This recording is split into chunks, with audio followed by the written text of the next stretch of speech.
Ladies and gentlemen, goblins and ghouls, welcome to a beautiful Sunday morning here in Sandusky, Ohio. We're here for Rivals Top 8. I'm Broza, this is Jackie. Welcome, guys. Hey, thanks for having us, everybody. Like, this is so exciting. We're at the first big offline major in, what, 18 months here? Right. We're about to see 8 of the best players in the world battle here. We had some really intense matches last night if you were here with us for the top 16 and the top 8 qualifiers. I want to put a pin in this real quick. Mr. Streamer Man, we have no footage on our screens. Yeah, we need that. There it is. All right. There it is. Yeah, feel much more comfortable with that. I was worried for a second. I was just like, it's going to come in eventually. I thought you were doing it when we went live. That's exactly. So, I was just like, all right, like. How about we give the people a rundown of the bracket, huh? Please. So, you were here last night. Yeah.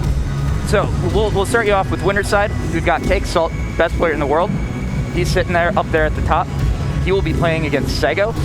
Penguin, the other contender, I would say, for best player in the world. And the 1B to the 1A. Yeah, exactly. And he'll be going against the other Wisconsin rep, Sparks 21. So now, on the loser side, it's where things get really interesting. Absolutely. You've got Zaro and Zibi. Yeah, probably top 4 seeds. I was going to say, yeah, I would say two of the top 4 seeds face off in loser side. And then probably the 2, I would argue, most expected up-and-comers in this bracket. Yep. We did some interviews prior to this event, and we asked, like, who did you think's going to do super well? And Audie and Vixen came up over and over and over and over. So the fact that we have both of them facing off in the other side of losers top 8 is a very, very, very fun coincidence. Yeah, absolutely. I know there are a number of people thinking that, and myself included, that Vixen had a chance to make a run to winner's side of top 8. But regardless, awkward air dodge there. Yeah, down tilt chases, okay. Oh, no parry on that bubble pillar. That could have been a very big punish. Yeah, Nair, up strong, Craig special, 1-1. Starting on loser side for you. And we are going to be starting with Zibi and Zaro. So like we said, this was a matchup that we thought, there's a potential for this to happen in winner's side. Right. But instead, it's going to be losers round 1, and one of these two is going to be going home at 7th place, which I know would be a disappointment for either of them. Absolutely. As the PG stats guy, I mean, this would be an upset. I mean, either of them not placing into their seed is a pretty big upset. Yeah, and I believe this was a 3-4, so whoever loses here underplays their seeding by at least 2 rounds. Yeah, I mean, a lot on the line here, absolutely. And I would also say, either of these guys is capable of making a run pretty deep in this bracket should they win this set. Well, unless we forget the last true offline sequence we saw, the Invitational Skyline. Yes. ZB won. Yep. And now has to go on an incredible run to get there. You have to beat Zaro, then likely would have to beat Sparks or Penguin. Exactly. And then after that, you have Audie, Vixen, Cake Assault, Sego. Yeah. Probably back into Cake Assault or Penguin at that point. Yeah, it's going to be hard. What a surprise. The top 8 of arguably, potentially, I know there was some debate on this, the most sacked major in Rivals history. Yeah, I don't know how you argue against that fact, to be honest with you. The amount of players, the amount of top 50 players, like this event was stacked from top to bottom. Yeah, I feel like the only argument is maybe like the presence of international talent at some of the Genesis events that we had before quarantine. But like, yeah, the amount of talent on hand here in Ohio this weekend is crazy. But it looks like they are just about ready. Tourney mode is on. They are not playing a best of 7, despite ZB attempting to gentleman to best of 7 or whatever. We're not quite ready for that here, are we? No. Yeah, no. I didn't think so. Shout out to Guild Gear Strive though, running best of 7s. Yeah, well, Strive. That's such a fast game compared to this. Maybe if we did 2 stock. Yeah. All right. So getting into the bands, Zibi and Zaro. So Crag or Kane, this is a matchup where I think both of these characters can kind of mess each other up, especially when it comes to edge guarding. They both are very good at edge guarding each other, so really going to come down to a lot of the decision making off stage, I think. Not surprising to see Zibi ban Jules Veil. Yeah, of course. Zaro's probably best stage in my opinion. We've seen him play so well on that consistently. So the fact that we're at this layout is not surprising. Yeah, I mean, that moving platform can be pretty dirty for Arcane, but instead we're going to be going to ethereal gates with 2 moving platforms. Frozen gates. Exactly, Frozen I do love this reskin, the frozen gates. I'm not gonna lie. I feel like all of the reskins were just so top notch. Yeah, seriously. And then seeing the ones that are coming out are just blowing my mind. Back air into up air. Excellent. Why did that work? Yeah, I mean, Orcane just had like 5 jumps. But here's the thing: is when we watched Zaro take down the other top crag here, MSB, it was all backer. He never went for the upper, so it's really interesting to see that mix-up come into play here. Maybe different DI patterns on the 2 crags. Oh yeah, there's that bubble pillar.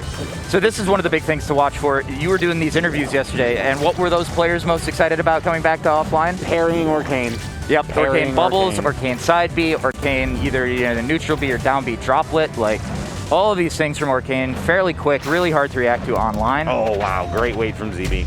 Oh, and the turnaround into the up strong, okay. Yeah, fairly big deficit here, but with the...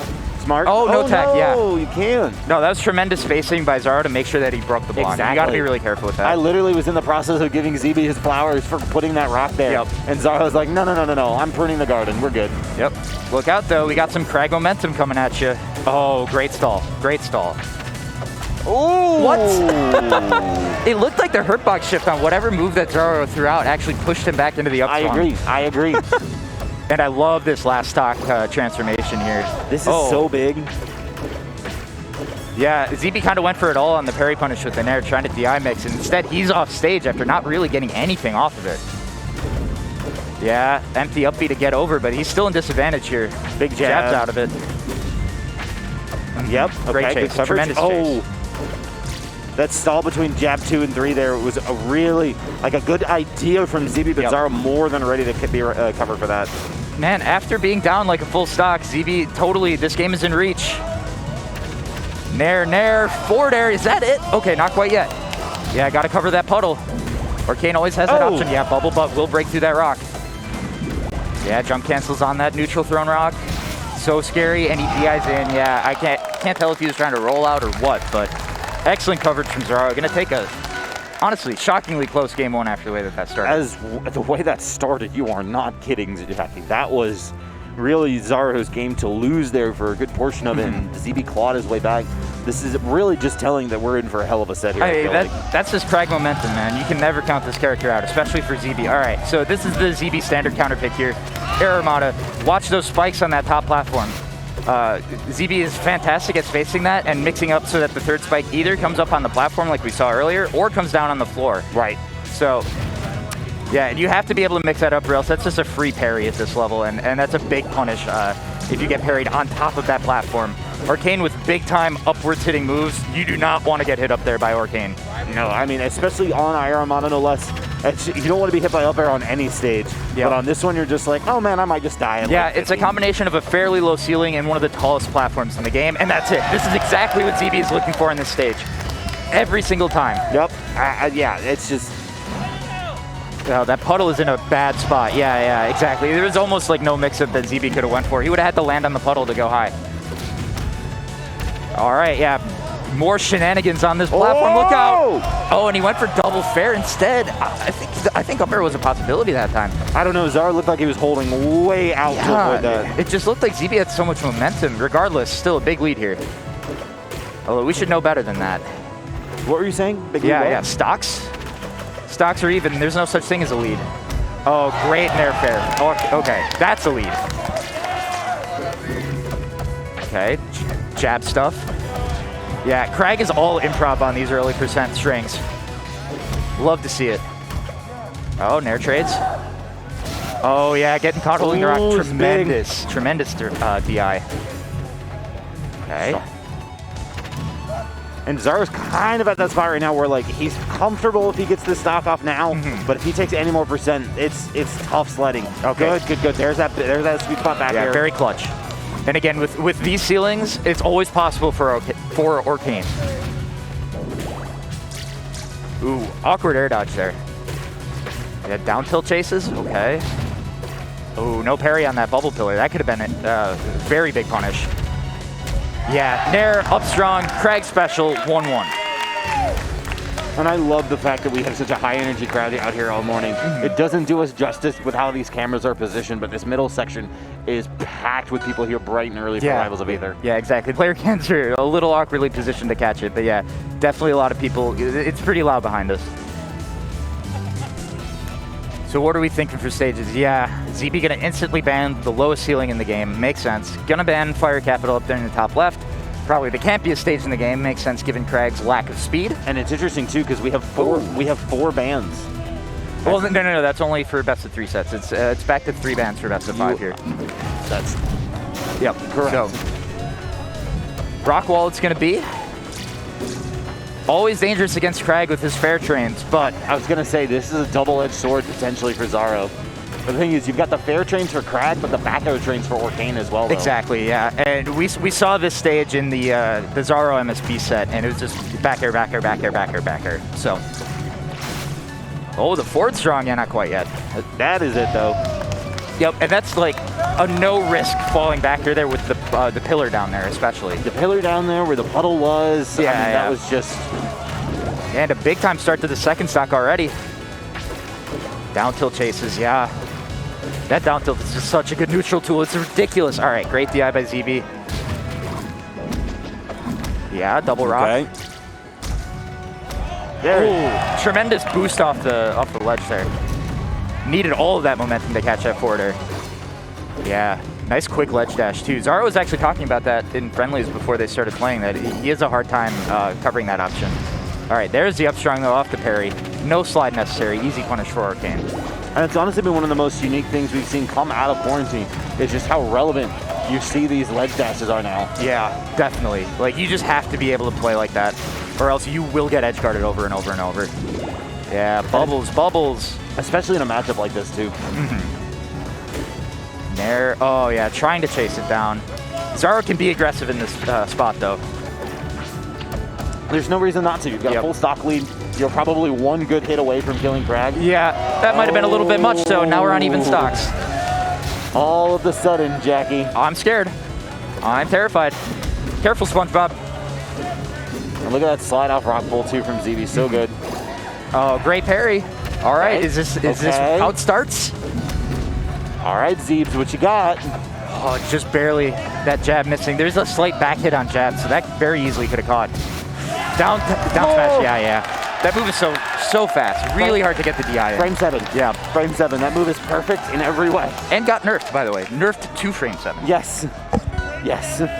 Shout out to Dan Fournier's characters. You literally saw Zibi go down smash, down smash, down smash. Maybe we're not up to Wi-Fi yet after all, Jackie. Yeah. What if this is all a simulation? Right. Honestly, man. And I will say, like, that wasn't perfect DI, but even though that didn't purple, it's hits off the top that tend not to give the purple Galaxy you're definitely dead effect. Right. So I think it's possible that Zeeb was dead regardless of his DI there. I mean, the way that Crag was leaving the screen, it did not look good for him. Yeah, totally. All right, so this is a very common Crag counterpick. MSB also loves this stage. So, yeah, Crag can camp really easily under that middle platform. Also has some really nice launching points for edge guards off those top platforms on the side. Back air, yeah. This is all about stage positioning in this match. Wow, almost. Okay, yeah. I don't think Zaro can take another one of those. No. Yeah, good knowledge by Z that wasn't going to be a parryable droplet. Extension on the block. Oh, he had the read. Okay. But Zaro actually looking all right here. We're getting to the point where the confirms for Crag are going to be a little bit tough to hit off Nair. Yeah, he's going to be looking for a straight aerial after a while here. Oh, that was side B that ZB hit him out of there. Okay. Oh, he definitely was not expecting DI straight in, and that forward strong, not yet. Okay. Yeah, just barely managing to avoid those back airs. Right, okay. That's the read to the pillar. Yeah, and he needed to remake the pillar to get that block, I believe. Back hit forward tilt. You're not DIing that. No way. Nope. I died. Did you die? Oh, yeah, 100%. Oh, catches the tech off that. Yeah, and that was tremendous spacing on the third spike to get it slightly over the ledge to make that happen. Yeah. Because it's very easy if you're trying to do that to just go too far forward and have the third spike not show up at all, or go down to the pillar below. Exactly. That Yomi had layers. Zibi is, in my opinion, definitely the best Krag at manipulating where down B pops up. I don't think it's really a question. Yeah, like his micro spacing is ridiculous, and there it is again, almost taking the stock. Don't speak too soon. This edge guard is still going. Yeah. That was really good stuff by Zaro to make sure to break that block on the pillar, but he's still in the gulag here. Still going. High recovery had to. Still and going. Nair 4 almost killing. Okay, finally a reversal. Yes. Out of the spin cycle. And yeah, and now too much damage to convert off down B. Okay, but yeah, there's a whip punish. Wow, did you see that? Ooh, that could have been up smash. Up tilt, up air. Yep, Oh yeah. We're good. We're living. Oh, nice turnaround. Nair 1, down B 1-2, Nair 1-2. Custom. Whoa. Okay, the roll, yeah. Oh, what a parry. Oh. And flat drop back air. I wonder if he was trying to forward smash and got a, or down smash and flat drop. But yeah, doesn't matter. Clean 2-stock for Zibi. And yeah, that counter pick worked out perfectly. So where do you think we're going game 5? Somewhere smaller. That's my main thought. Yeah. Okay. Zeeb flashing the Atlas, trolling as always. Could you imagine? Yeah. So I can't remember exactly what Zeeb banned last time, but I'm assuming based on the Rockwall pick, it was Fire Capital. Yeah. Fire Capital Forest Floor. He banned it first and then unbanned. So I think we might see that. Ah. Okay. Changing the ban. Yeah, it doesn't want to get camped out on Fire Capital, that's fine. And those high platforms on Fire Capital on the sides can be very problematic when dealing with hurricane. Circle camping for days. Circle camping and then just getting hit off the top really early by an up air or something. One more ban for Zeeb. He's thinking pretty hard about this. I would too. Okay, yeah, Treetop Lodge. Interesting because that is a really high ceiling, but it's a tight There is save. Jules Veil. Yeah. We talked about it game 1. I've seen Zaro win so many sets on this stage because of that moving platform and how it just extends those back airs 4, 5, 6 at a time. Yep. Yeah, and really, like, for both of these characters, that positioning of that moving platform here that's now moving left to right can really be critical as to whether or not you can recover. Because you just have so many more mix-ups if you have that platform above you. Oh, that up air would have been the stock. Oh. Okay, yeah. Great spacing on the side B, excuse me, the forward air from Zaro. So many bubble moves, man. Just forcing his way through that wall. Yep. The patience from Zibi, and there's that parry on the droplet. Everybody's so excited for offline. Oh, wow, just dashing it and down smashing. Just do it. And I'm punishing jab, a whiff jab 3 on top of that too. It wasn't like Zibi went for a super laggy option. It was jab 3. Oh man, and this juggle. This is such a good start to game 5 for Zaro. Can he close it out? Yeah, I mean, it looked like Zibi might have potentially gotten something cheesy off that platform right there. Yeah. But just did not capitalize on it. And this is now, you see the F smash getting thrown out. I'm worried about this jacking. Yeah, same here. That is definitely the desperation signal if I've ever seen it. Yeah, another down smash. Oh, and then he's only at 68. In the player cam too, Zibi throwing his hands up. Yeah. It's a very frustrating way for the first minute and a half of a game to go and just feel like, well, now I got to work extremely hard to have any sort of chance. Oh, and Orcane is so good at camping you out from the spot too. Yeah, jab check, getting out of there. Nair 4 killing, okay. The fear. DI-in would have led to a stock, so. You only need 2 more. Droplet down smash. All starts with 1 hit. Yep, there's the parry and the ledge dash, but yeah, misses turnaround on the down B. Yeah, the inputs are a little off here for Zibi. Like, just doing a few things in the wrong direction, you know? Yeah, got a low pillar. Yeah, wow. Damn. Incredible coverage from Zaro. He was just getting in there. Like, those down smashes, we weren't seeing those in the first 4 games. No. And he was just like, you know what, I'm just going to get in on you and press this button because I know you're trying to press something slower. That's incredible. Why is that frame 7? Why is that frame 7? He needs it. He's a good boy and he needs it. He does not. He's a bad boy and he needs it. All right, so what a set. We got started with a Game 5 banger there. Absolutely. Zaro, who I believe was the 3rd seed in this event, still trucking. Certified Hood Classic right there. If this is what we're getting for all of top 8, I can't wait. I mean, because next up's going to be a fun set. Yeah, I mean, if you were still asleep before that match, I think you're probably good now, huh? Yeah? Audie, yeah, feeling a little rejuvenated after that. Audie and Vixen on their way to the stage right now.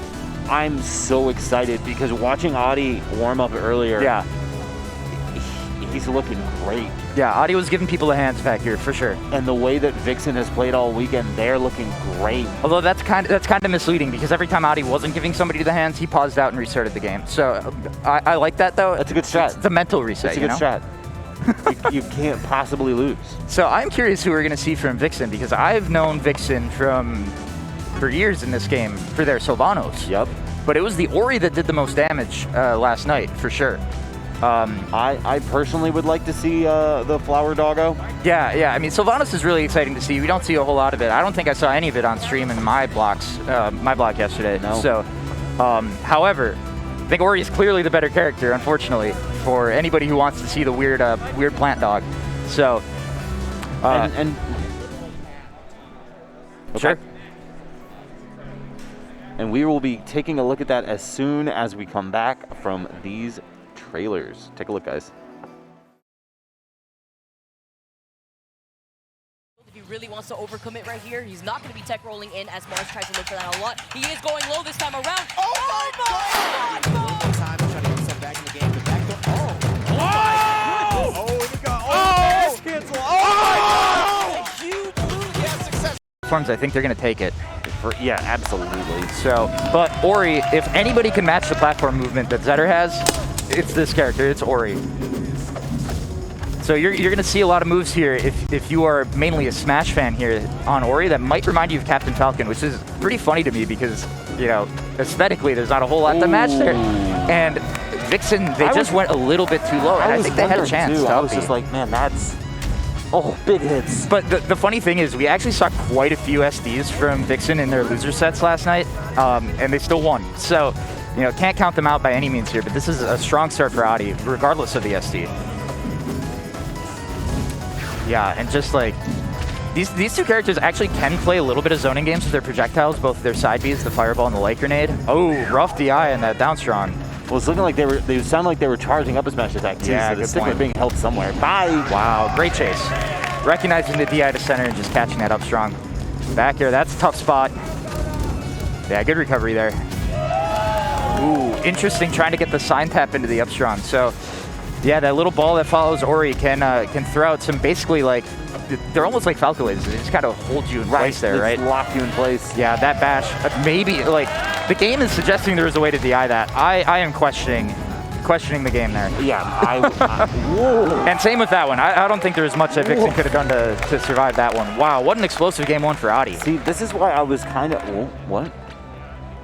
Oh, did they not put tilt stick on? Yeah, that would tilt me. That's what happened to me on stream yesterday. And that's why I'm not in top 8. What? No, they played that all the way. Yeah, they played that out. There's no way, yeah. Audie. So Audie thinking hard about the third ban here. Yeah, gonna take down the short ceiling of Forest Floor. And immediately go to the short ceiling of Rock Wall. Yeah, exactly. Ori's up smash, especially when Sign is there to enhance it, one of the strongest upwards hitting moves in the game. And you just add in 2 potential raises to it as well, and exactly. all of a sudden you have a smash attack that's going to go at absurdly low percents. Yeah, and like the ability that Ori has to go out and edge guard you makes you want to start recovering high, and that could just be the death of you if they read it. So, yeah, forward tilt, excuse me. Okay, big combo here, yeah. Fairly safe attempt there with the up strong though. Still getting punished a little bit for this extension now. But I'm not going to lie, from what we saw game 1, and what a parry! But the side B, that had to be a shine. Yep. Shine, jump canceled to the side, yeah. Okay, and there's that buffed forward air. Hitting. Oh yeah, I like the attempt with the flat drop, but instead it's now Audie with all the momentum. Oh wow, recognizing that cross up. Excellent reactions from Adi, but there's the parry. That's it. Yeah, easy. Could have gone up, could have gone to the side, whatever. Slight nod there from Vixen. Maybe they're finally starting to get this together. And as There's I the say stock that, immediately. man, oh man. And like, when I was sitting here looking at this, Watch that fast fall. That hurt so bad. The hit fall on that nair was just too much, because that was a double jump nair, I'm pretty sure. Yep, and that absolutely means was. You're just done. And I mean, you hate to see it like this. I was looking at this bracket with this matchup, and I was sitting here thinking to myself, I was like, man, this seems like it would lean towards Adi. And the way this has gone so far, Okay. you finally see it. At long last, the crowd popping off. We with are us. here. Yeah, huge pop out for the Sylvanos. Giving the crowd what they want. Yeah, it's just like, you see how punishing this game is in these last 2 games, right? Because those are 2 tiny mistakes that Vixen made, but they both wound up being stocks, and you can't give a lead like that to an aggressive Zetterburn like Adi. Like, he'll just take that and run with it.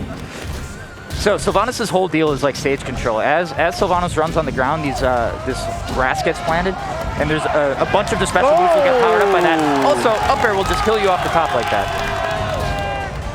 One of the funniest things I've ever heard, Giga Bowser referred to playing Sylvanos as playing Splatoon and Rivals. Sure. It's all about ground control, as you were saying, and I thought that was hysterical. That's pretty funny, yeah. Yeah, side B, which is very similar to like Bowser Jr.'s cart from Smash 4 and Smash Ultimate. Definitely kind of gives me some paint roller vibes, yeah. It do be like that. This is a hell of a turnaround. Where was this? Oh, that's beautiful, time? okay. Yeah, and Sylvanos has some really messed up drag downs. If you don't have experience with this character and you don't know what animations you're looking for, it could just be like, you spend the whole time wondering, wait, how was I supposed to DI that? And sometimes the answer is you were actually just screwed, but... Yep. Okay, dash attack. Yeah, it's just so hard for Zetterburn, especially when that platform is on the other side like we saw there. You can't, there's no mix-up. You have to go back. You're on FD. Okay, yeah, down strong will catch Vixen trying to run away there, but this is a full stock lead here for Weird Evil Plant Dog. Okay. They're not evil, they're misunderstood. Yeah, it's fair. a glitch in the system, it's not their fault. I'm just blaming the beasts, that's all. Oh, what a chase! And Adi's like, what is this? That's against the rules. And like, you love to see it too, because like, it's a reaction to it, but also like, it's the competition has risen to the point that we expected.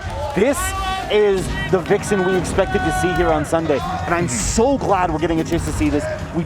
They didn't let Game 1 and Game 2 get to them, and now we finally have a matchup appropriate for this stage. Yeah. However, I do think, despite the look of this stage, it's definitely a smart pick by Adi. There's just less ground to control, right? And also, we did see Adi die off the top at least twice in that last match, right? And so, this is one of the highest ceilings in the game. Should mitigate that a little bit. Yeah, meanwhile, that easily gonna kill regardless, so watch those up strongs. Oh, it doesn't find the sweet spot of the forward air. Drag downs. Oh, what a parry. What? Adi popping off a bit, the player cam there. I love the energy right now. Oh yeah, no tipper there. Oh, what an air dodge. Both players pushing themselves so hard right now. There, fair, okay. Yeah, very hard to challenge that up special. Sylvanos up special, very quick. Oh, but we're going up. Easy there, killer. Sorry. Okay, there's the forward strong. But Adi, all he has to do is take this one last stock and he will be moving on, guaranteed top 6. Yeah, it's amazing to me how quickly both of these players adjusted. Great weight. The Ori was not working. Vixen opts for Sylvanos, takes game 3 convincingly, and now Adi just so close to closing this out. Yeah. Oh, and I think he's actually dead. He was, yeah. It did not make it over the top. And now 84, Jackie. It's so hard to recognize that in the moment, though. Oof. Okay, good DI avoiding the Gatling. Going up. Oh, wow. Even with the DI all the way to the side, still living. And yeah, just a little bit dead. Yeah, I mean, there was a possibility of maybe holding it and teching there, but... Right. Yeah, and that's it. Adi moves on. Wow, okay. Yeah, great counter pick by Adi. Taking away that stage control element that was so powerful for Vixen in game 3. Too. Yeah. You love to see this. It is bright and early for everybody, but this crowd, this atmosphere, we're back. Yeah, Adi is such an explosive player. You love to see it. Like, he he is, I think, if he wasn't already a crowd favorite, and like a crowd favorite both here, literally, and for those of you in the chat, I have a feeling he will be after today. Man, it's amazing because Zetter's one of those characters for so long you didn't really see that representation at the top level. Yeah. Because the recovery and the issues they had with that and how consistently people were taking advantage of it just made it so hard. And now you have players like Adi coming back up, and it's just so much fun to watch because it's just a great character design. I mean, yeah, it's flashy, it's appealing to new viewers. So I said yesterday, Zetterburn is a fairly simple character as far as these things go. Like, you saw what Sylvanos was doing. It probably didn't make any sense. Nope. Didn't really make any sense to me. That's fine. Zetterburn, if you're familiar with Melee, probably made a lot of sense. Oh, and look at this. A big celebration for Vixen, who making it all the way to 7th. I love the Rivals community so much. Yeah. And it's things like this. It's just an absolutely tremendous run for them. Yep. So, but yeah, so Zetterburn, fairly simple character, and that I think is why you don't see that many at the top level, because all of these players that we're seeing, they know this character like the back of their hand. Zetterburn is the first rival. Like, if you don't know how to fight this guy at high level, you're not making it this far. And you so haven't played the game. That really speaks to how good Adi is, that he can play a character that everybody knows as well and beat them. Right. Yeah. So, man, it's one of those things too where with Rivals you never know. I mean, that question that is always on Smash GG Fantasy, how many characters are going to be in top 8? There's some events where it's like 4 crags. There's some events where it's just you know you're going to see a Forsburn, you know you're going to see an Absa. You just got to figure out the rest of it. So we've seen 2 matches so far, 5 characters. Already. 5 characters. So if you like diversity, even though this is only a 14-character game, you're going to get it. Soon to be an 18-character game, though, right? Like, very excited about that. That's something coming up on the horizon. We're gonna have a few workshop characters added to the game. I think that's gonna really throw this meta for a loop. So, yeah, don't get too used to what you're seeing here. Like, things are gonna be changing pretty big in a short time. Not only am I very interested to see what those characters look like and how they play, I'm really interested to seeing the balance changes in general to the rest of the main cast. Right. Yeah, it's been a while since we've had like. Claren. Yeah, this guy. It's a necessity. Yeah, yeah, because SBS didn't make top 8. I guess that means you have to buff Claren, huh? SBS is a Ori main. What are you talking about? Ah, true. Ori main, for sure. I think Plastic Dino's got 17th. Yeah, I think that's right. So yeah, not even a Claren in top 8, top 16. Okay, we are going to be moving up to winner's side here. It's Cake Assault, the reigning best offline player in the world. However, did fall to Zibi at Skyline. And we've got Sego, who has always been a very explosive player. Maybe not, like, he hasn't always had the ability to travel, first and foremost. So just not always a presence at these majors generally.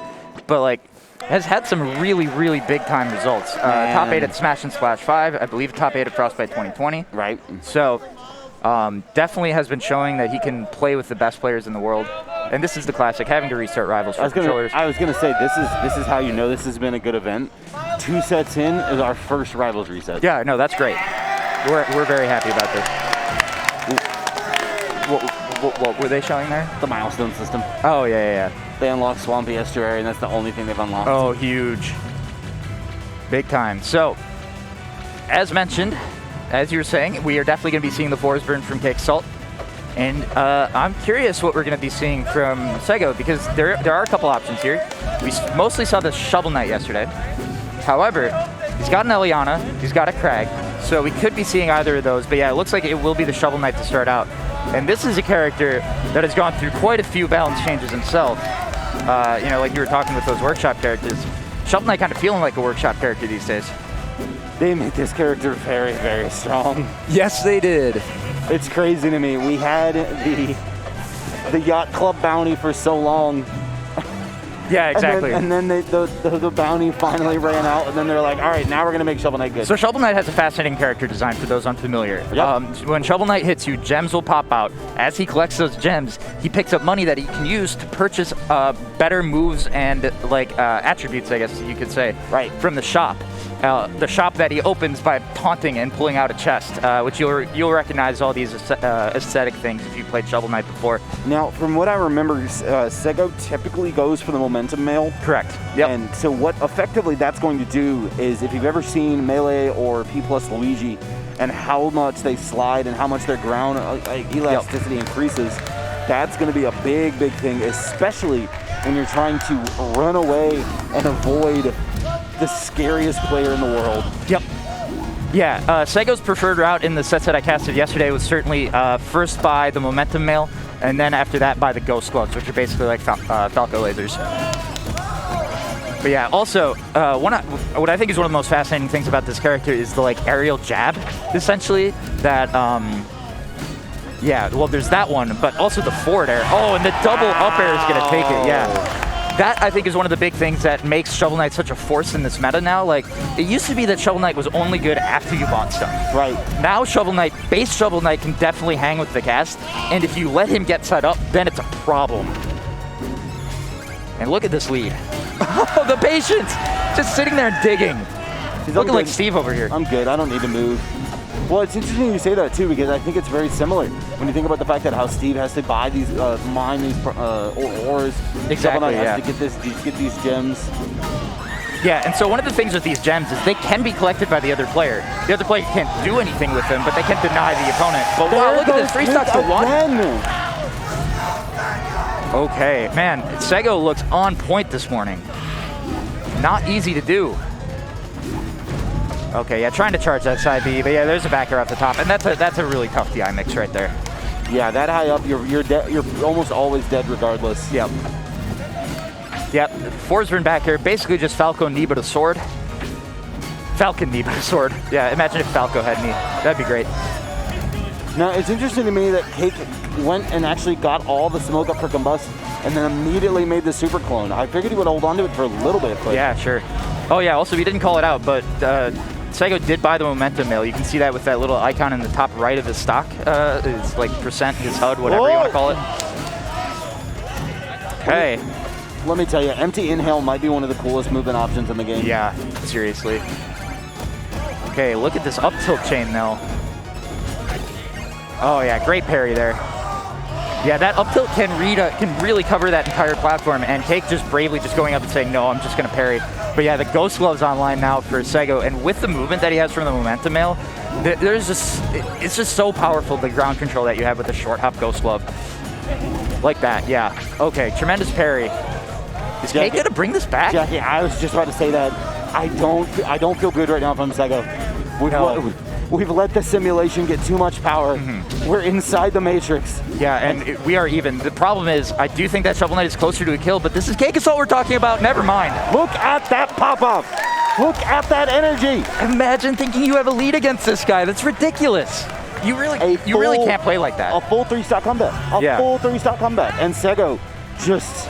Instant switch. But okay, so not only though was that a 3-stock comeback, that was a 3-stock comeback against Shovel Knight that had made some purchases. Like, oh yeah, momentum mail all the way to the 2nd stock, momentum mail and Ghost Clubs all the way to the 3rd stock. Yep. But yeah, Eliana, interesting pick here. Definitely should be able to have a little bit more evasion with the hover and all that. Let me tell you, Jackie, for those who aren't watching at home, this is going to be another character where you're just like, wait, what is going on? Yeah, absolutely. But just know, Eliana's some shit, man. Okay, yeah, also, when Eliana's red, you might die, basically. When Eliana's red, somebody's probably going to die. Yeah, just like that. Tremendous management of that overheat. So watch that bar. That bar above Eliana, that's basically whether or not she can double jump. When it goes red, she gets these big smash attacks, those explosions, but loses the ability to double jump. Right. Okay, yeah, and Sego, yeah, I was going to say, he's not using a ton of that steam, which is almost more of a movement option than an attack. Also, can do a good job of zoning, but you see Cake, he's really good at wave dashing and parrying it and claiming the steam for himself. Oh, whoa, what an SD, but like, hey, we saw the last game, right? This is not over. And if any character can die off one hit, it's Eliana. But yeah, Cake looking a little off right now. Yeah, and this is tough to get by with that mine. Whenever that mine gets hit, whether it's planted on... Jackie. Oh, this chase. Yeah. Oh, I don't think he meant to throw that up. And this could be the opening the Cake Assault needed. Okay, yeah, just get a hover out of there. Okay. Dash attack, up air, back air. I'm a little surprised it didn't kill on this stage, honestly. Honestly, I was just thinking that. Okay, yeah, he's just gonna ditch that overheat. Sego being very careful in neutral right now, wants to get this stock out of here. Close out the 3 stock, go on to game 3. After last game, you gotta value this first stock, frankly. Yeah, and here we go. All right, the glasses are pushed up, lean back in the seat. Deep breath. Oh yeah, huge blast zones off the side on this stage. I think that would have killed on a lot of stages. However, Cake's still alive, has the smoke coverage, and the parry. Oh, nice ledge slip. Wow. Very nice ledge slip from Sego. But this is where it hurts. Being in overheat right now, if you get hit off stage as Snake, you're just dead. He's dead. Yeah, he's dead. That's it. There it is. No option now. Oh, he missed it. What? All right, never mind. We cleaning all those part up. of the plan. We cleaning those up. Cake Assault. Are we going to see another 3-stop comeback? That was actually a ridiculous recovery from Sego. Oh. Okay, there it is. Yeah. There's a little bit of energy in this room right now, huh? Just a little bit, right? It's so good to be back, Jackie. Yeah. It's so good to be back. I'm feeling the energy back here, for sure. All right, yeah, gotta hydrate. Let's see. So the Eliana, I mean, honestly, it wasn't that different of a game from game 1. I feel like Cake can adapt to this pretty quickly. I wonder if Sego's gonna keep it moving. No, he's sticking with the Ellie. Sure. And let's see, Cake gonna try and pick somewhere a little bit smaller, I'm assuming. Yeah, so the stage floor is smaller here. There's also a much higher blast zone. Yeah, I think this makes a lot of sense. Cake is gonna be going for a lot of extended edge guards for his kills here. Oh, interesting chase. Trying to catch a double jump, I think. Right. This is the moment of, oh god, I gotta get away.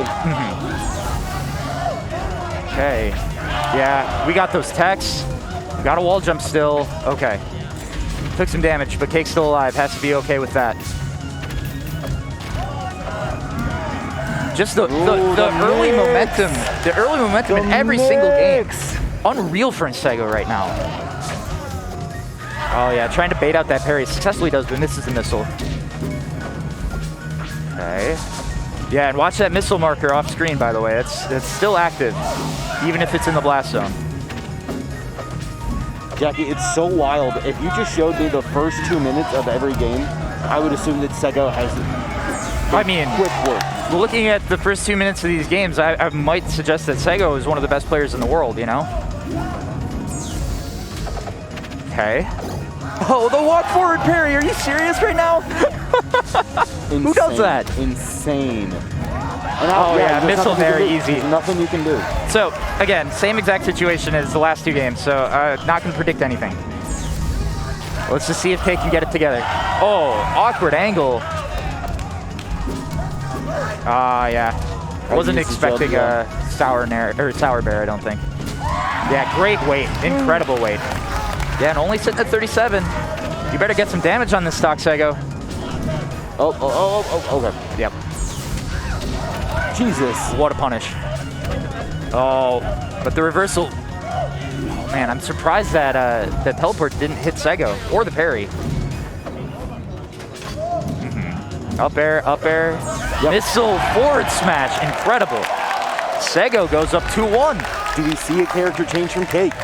Yeah, do we see the setup? Yes, we do. Yeah. Yes, we do. This is what I was waiting for. This is such a good switch for him, and it's so crazy to me that he still puts so much time and effort into Forsberg. He has said it multiple times, that character is trash. Yeah, I mean, there's a reason why he's the only one you see making this work on a competitive level like this. There's a reason that SBS is not playing the character anymore, right? Right. But yeah, I also think that this is just a tremendous pick because it looked like Forsberg kind of lacked the speed to lock down Sego, and so this might just be what Cake needs to swing the set in his favor. I mean, honestly, this is already a better start than the other games. Absolutely, and I've seen it a bunch of times too. I remember Cake did a best of 5 exhibition with Sparks, Another great Eliana main. Yes. And it was either a 5-0 or a 5-1. I can't remember which. It was not close. And was it mostly Zetter? Do you remember? It was all yeah, Zetter. that shine. It was all Zetter. It was all Zetter. Tremendous shine there. Yeah, it's got to feel good for Cake to get a stock off while you still have more than one. Oh! The chase. The chase. I love it. You hear the streamers in the background. Not Rivals players. That was insane. Yep. Yeah, and like there's some layers to that one too, because we saw Sega go for that kind of punish earlier and miss it. That was a huge missed opportunity from Cake there. Yeah. When Eliana misses that up tilt just like that, it is a huge punish option, and that's twice now where he only got first no hits, now 2 hits, and Sego looking so good. Great tech, but I don't know about that down air. Okay, we got the reversal though. He really thought he had that first down air, yeah. Yeah, and the DI out on the missile. If you DI in, you get hit by the nair and die. Dead if you're dead if you get hit, dead if you don't get hit. Yep. All right, Cake, what have you got? This is your last stock in winners, potentially. Yeah, so much for that good start. Okay, that's got to be a punish. Yes. Yeah. Yep. Oh, but it did reform, yeah. As long as you touch the ground, the mech will reform. It doesn't matter there. Sometimes you got to go out and touch grass, Jackie. Yep. Okay, double fireball, fair. Oh, that hit of that up tilt. So good on that DI there. That probably would have been death if you got that down tilt.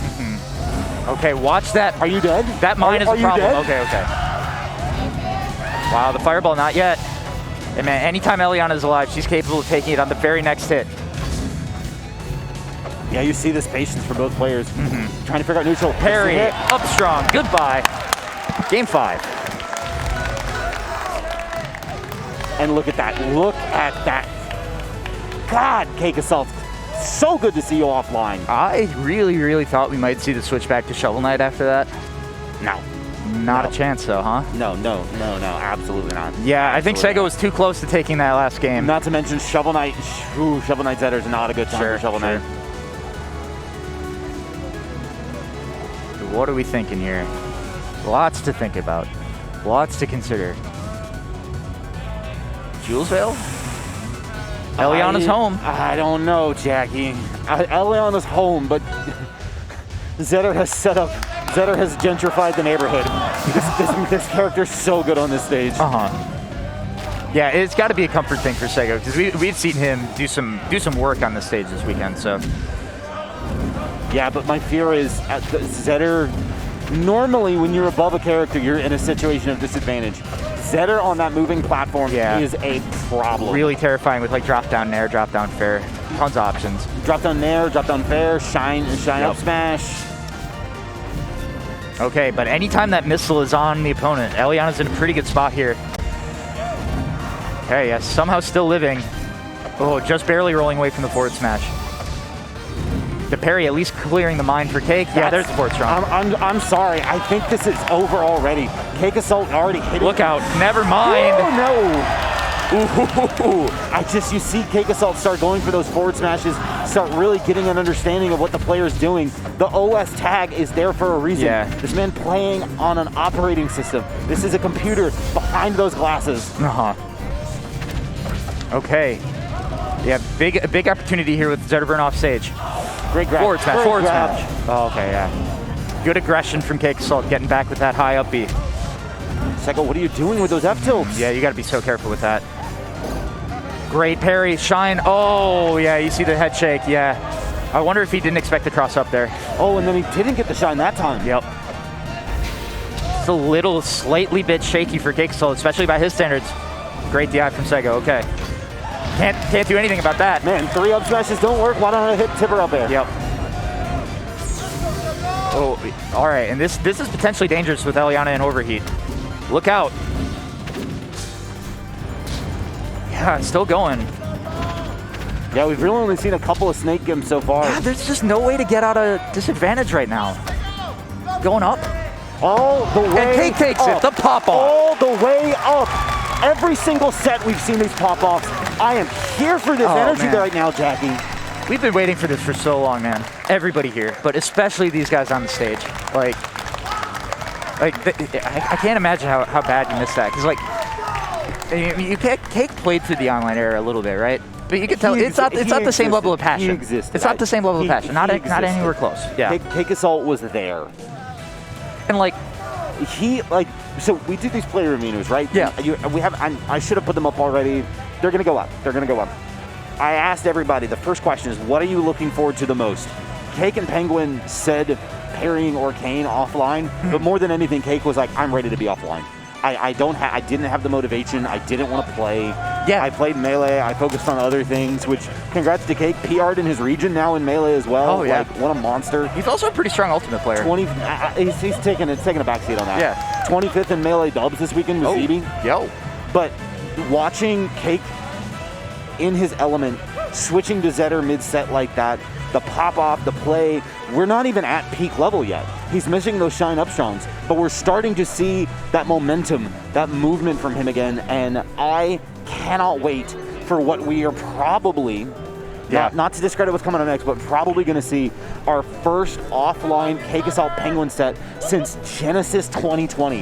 It's 18 months, Jackie. Honestly. Since these two titans have faced off, but we do have one potential change up to that path. Yeah, Sparks 21 might have something to say about that. I'm very excited. If you didn't get enough of try to understanding what Eliana does, congrats. You have a whole other set to watch, and Sparks is so good. Yeah. One thing I want to say, you're talking about the way online play and offline play differs. One thing that I think a lot of people miss is like a lot of players just respond to stakes, and if you don't, like, it's not the same. The environment, the energy, it's just not there. All right, so we're gonna run to a quick break, and then we will be back with the next set between Penguin and Sparks 21.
And we're back, baby. We're back.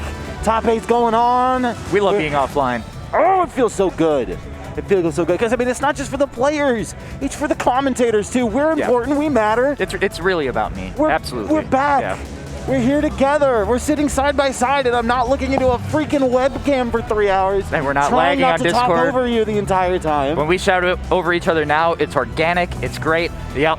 So we are going to jump right back into winter semifinals. We've got Penguin and Sparks 21 up on the stage. Penguin, one of the contenders for best player in the world, 1A and 1B with Cake Assault, as we put it earlier. Sparks 21 made a huge run with Eliana, had to make a couple upsets and winners to get to this point. Took down SBS, took down Zaro, who we saw earlier. Took multiple top 8 seeds out. Yeah, multiple top 8 seeds out. Sparks, arguably one of the best Elianas in the world. There's Halite. Is that? Am I pronouncing that right? Halite. Halite. Like the mineral. Oh yeah, sure. So Halite, who unfortunately was not able to be here this weekend, definitely in contention. Interestingly enough, Sego, who we just saw in contention. Penguin was going to have to play Halite to make top 8. Now has to play Sego or Sparks. Yeah. Sparks instead. Now here's something that I think is really interesting. We did these interviews leading up into this at multiple players across the board. Who do you think's going to win Riptide? And you'd think with these top players, they'd go, oh, myself, I think I'm going to win. Every single person said Penguin. Yep, including Cake Assault. Yep. Cake literally sat there, thought about it, and goes, yeah, probably Penguin. Yeah, Big so kicks. One thing that I do think Eliana has that's helpful in this matchup is the ability to play away from Apsa. However, if Apsa gets one of those lightning kicks, oh, it's a problem. Too big of a body to take that kind of hit. And it's, I mean, all that metal, it's conductive too. Yeah. Oh, tough break, tough break. Here, yeah, at least manages to reform, but yeah, jab down tilt, gonna put Sparks back in a tough spot. Great evasion, but is it gonna be enough? This overheat's a tough spot. Yeah, get out of there. Get down. Oh, wow, incredible evasion. Yeah, the tech's all over the place. Yep. Nice. Yeah, this is a jam on this reskin. So good. Shout out to Flashy Goodness. There's the up strong. Yeah, honestly, a fine first stock for Sparks, especially if you can hit that up air. Yeah, there it is. All right. Okay, yeah. I mean, every single lightning kick is just so terrifying with this character, especially when she's going against a big body. Apsa's ability to just carry you off the side with these kicks. I mean, in that same regard, though, like, if you get, what a confirm. Are you kidding me? All of that off that little waveland back on the left platform. How does Penguin see these routes? That's crazy. Well, and I was asking him too. I said, what have you done? Do you think is going to be? Oh, and that DI, he got caught trying to like either move to the left or something. He was trying to avoid the cloud. Yeah, that's the only way that you're going to end up off the stage there. So I was talking to Penguin about like what he's done differently, what he's planned for, and literally he's like, I haven't really done that much. I found more combo trees, and we're seeing them. Yeah, that was a new one for me. Holy crap. I didn't know Apsa needed more of those. Oh my god. She doesn't.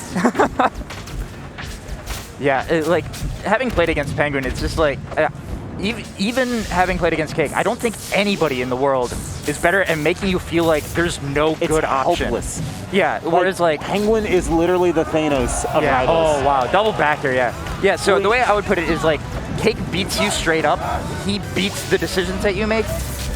Penguin locks you down, makes it so you can't make a good decision. Okay. Yeah, Sparks has to make everything out of these offstage situations if he wants a chance to come back. Doing a good job of holding an advantage here, though. Ooh, interesting. I wonder what he's looking for there. This is bad, Jackie. Yeah. Oh, yeah, did manage to reform, but I don't think it's going to matter. Oh, this is double jump. This is double jump. But it's Apsa. We're back. Okay, quarter, yeah. Yeah, that was the last bit over he was going to have, too. Nice crouch cancel on the forward tilt, too, though. Yeah, watch that missile, still alive. Oof. The platform got in the way of any attempt to like forward strong there. This character has everything. Yeah, jab check. Penguin's getting out of there, keeping it going. Doesn't care about that parry, just keeping the pressure up. Yeah. I like Sparks trying to work some crouch cancels in here, but it's just like, there's just too much mix on Penguin's side, and there's the up air. Yeah. Penguin looking extremely confident. It's just crazy to me because it like, and you said it really, really well. Where like, Cake beats the overall decision making, beats the individual player. Penguin just squeezes the life out of you. Yeah. Just, it's so suffocating to His watch. positioning is just so incredible. It's to the point where like it's just, every option is covered by being in a spot and being ready to react more than like pressing buttons and like locking you out in that way. Okay. Oh, that was such an awkward hit of the downer. I like the attempt from Spark. That's the kind of play you need to make to get back in this game. And honestly, it would have been super sick to hit that. Yeah. Oh, yeah, that cloud barely hitting. Ooh. Interesting. I think a missed cancel on the first one. I'm not sure what was going on there. Yeah, this is bad. Interesting route there from Penguin, but okay, Cake gets Sparks gets back to stage. Oh God! Oh, he wasn't in overheat. That hurts. And then the up air after the overheat kicks in. Yeah, just really no escape option off that platform. All right, Sparks shaking it off a little bit, and just Penguin completely unfazed. Yeah. And it's crazy to me because we've seen these pop-ups every set. Penguin, all business. Yeah. He said during his interview he's never popped off for his singles ever. Interesting. Yeah. Yeah, that's true. Yeah, Penguin had a really interesting path to getting to where he's been because oh yeah, in the snake you're just dead. Yeah, you can't. You need the wall jump and the air dodge to get up there, and those are really the only reaches that you have in that form. So, yeah, really another quick start for Penguin. The pain, I think, setting in here for Sparks, man. He's just getting bullied. I don't even think it's pain. I think it's just realization. Yeah, yeah. All right, yeah, you need to make some big play with this overheat. Big damage. The Nair catches DI out, but not going to kill. Yeah, that big missile sets up well for an overheat, but Abs' recovery is just too fast. Yep. Oh, look at this, yeah. And the coverage is just ridiculous. Yeah, there's nothing you can do there, man. Like that forward tilt covering the rise. All right, yeah, getting out of there after the jab check. Penguin's too clean right now, dude. Unfair. Yeah, the back air almost hitting. Yeah, overheat enhanced up tilt is gonna get Sparks on the board. Good stuff there. And the missile finish too, you love it. Yeah. But it's just like, I feel like there's just way too much movement on Absa, you know? And the way the Penguin like is just gliding across the stage. Okay. Again, we have another offstage situation. But yeah, the recovery is just too strong. Okay, jab. It's just hard to watch. You needed that parry if you're Sparks. That hurts. You need a lot. Yep. You need a lot right now. Yeah, all it's going to take is one more strong hit. That forward air is absolutely going to do it. Even if Sparks had managed to live, there's going to be a follow-up. Good stuff from Penguin. As you said, no pop-off, all business. Penguin still got some work to do. Got two more, possibly 3 more sets to play, but... Hold on real quick. Trevor, Youngblood, can I call you Trevor? Name your price. I'll send it in an undisclosed envelope. It's gonna be quick and easy. Nerf this character into the ground. Delete her from the game. Please. Name your price. Absa is very good. That is my opinion. Name your price. Yes. Yes. Just make it to where they can't act immediately out of upbeat. Yeah. Just give it a little bit of lag. A little bit of lag. It is such a strong option, and Penguin is a little ridiculously good at piloting it too, though. Like so good. Yeah, absolutely. So. And this is now there was 6. Now there was 6. Sparks and Zaro. Sparks beat Zaro. Zaro's in losers because of Sparks. But after that set, I mean, you gotta wonder where the mentality is. You gotta think to see if that plays an effect. For sure. Sego versus Audi is going to be a banger. And what else is new? It just feels like home, doesn't it? Cake Salt Penguin Winners Finals. It feels good. Everything feels good. Everything is right with the world. It's a warm blanket. It's a kiss on the forehead. Mm-hmm. It's your partner telling you that you're worth it and everything's gonna be okay. Cake Assault and Penguin is self-care. Yeah, 100%. But let's see. If I don't get a game 15 from them, I'm going to leave unsatisfied. Yeah. Honestly.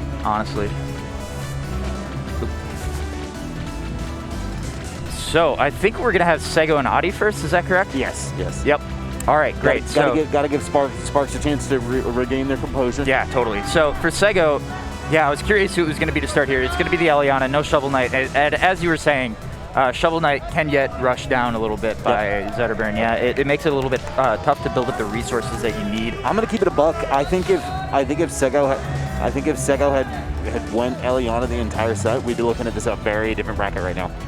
I really do. I think if they went Eliana the whole set, I don't think it was a 3-stock to 1 lead with the Shovel Knight though. You know. But he still lost though. True. But yeah. You do occasionally see the Crag as well from Sego, which was the first character that he got really good with before the DLC came out. So that is an option. I would be somewhat surprised to see it. But you know, if Adi gets a big explosive lead, that might be the option rather than Shovel Knight. Sego's Crag really just showed me some of the absolutely wild stuff that's possible with that character. So Sego, a technical marvel, frankly. Honestly. And so no surprise that he's playing a character like Eliana, right?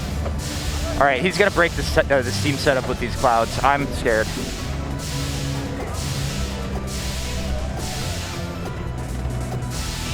Okay. Well, Steam works. I can tell you that. It's a strong computer right here. Yep. My machine could not stand up to that kind of nonsense. I do not think. Get out of here. He's bashing. Yeah, did they know that we're good to go? All right. No, I do not think we will be seeing the Crag from Adi. Absolutely not. Zetterburn, Eliana. The thing is, Zetterburn is a little bit linear when it comes to the recovery, right? Yep. And this character, Eliana, probably has the most options with that hover of anybody in the game to cover edge guards. So, yeah, it's really a lot is going to be on Adi's decision-making off stage in this set, I think. And here we go, Frozen Gates. So intense on the stage. So fast. And overheat already. Look out. God. Yeah, Adi putting the pressure on immediately. We're only 15 seconds into this game. But watch out. The mix-ups off of this are so scary. That up tilt with the overheat enhancement, great tech. Okay, good DI to avoid the Gatling. Oh, big trade. Yeah. Yeah, that jab from Eliana is one of her best get-off-me options on the ground. Down tilt's pretty good, but you run the risk of getting parried and going into parry stun. Oh, what a route. Okay, excellent stuff from Sego, getting on the board first. And look at Adi just swiping that mine away. I love that mechanic. Yeah, excellent evasion so far from Sego. And he has shown Sego this really incredible willingness to just wait at the ledge. He's gonna die to that forward tilt, but it's just like ledge camping is really scary in this game with no shield, you know? Right. But Sego is showing absolutely no fear in the corner. It's really interesting. You have to be able to play that way as Eliana, though, I think. That's tough. Adi missing that big fair out there. Because look at what happens when you get the hit in the corner. That's going to lead to death. One miss. You had to come back with your slow recovery, and then Sego was already on top of him with the up tilt and killed him. Okay, but still hasn't landed a hit, and definitely a death percent here. Oh, he swiped away the missile with the tail. Nice. That's crazy. Okay, down tilt pushing off stage. Good DI in the down tilt. Yeah. A bit aggressive with the butter on that up smash there. Oh yeah, there dodge. Okay. Watch this overheat though. Yep. Oh. Yep. Found it. What a whip punish on that forward air. I didn't think back here was big enough to hit through that. Either. That's great. That's Heartbox. Yep. Uh-oh. Going up, and that is it. Sego takes game one. Small little fist bump. Yep. Small little fist bump. Oh yeah, both these guys are feeling it. And I think whoever wins this, we are probably going to see another pop-off. Unless this turns into a dominant 3-0, but the way that game went, I'm not betting on that. No, sir. Agreed. Damage. Oh, watch that forward air. Damage. The DI on that forward air, a little bit suspect. Not going to be able to get away with that again. Ooh. Wow, missile missed. Yeah, he's just going to ditch that overheat, get caught for it. Yeah, watch that missile up in the top left, too. All right, there it goes. Oof, yeah. The patience here from Sego. Yeah, and there were no resources there anyway. I think he was just done. So, but there's the fair into the rising fair, almost killing. Yeah, that dash attack also a great way to build up overheat. So that's one that overheat management, like the meter management here is so critical to playing Eliana. It's one of the things that you have to be aware of on both sides of this matchup.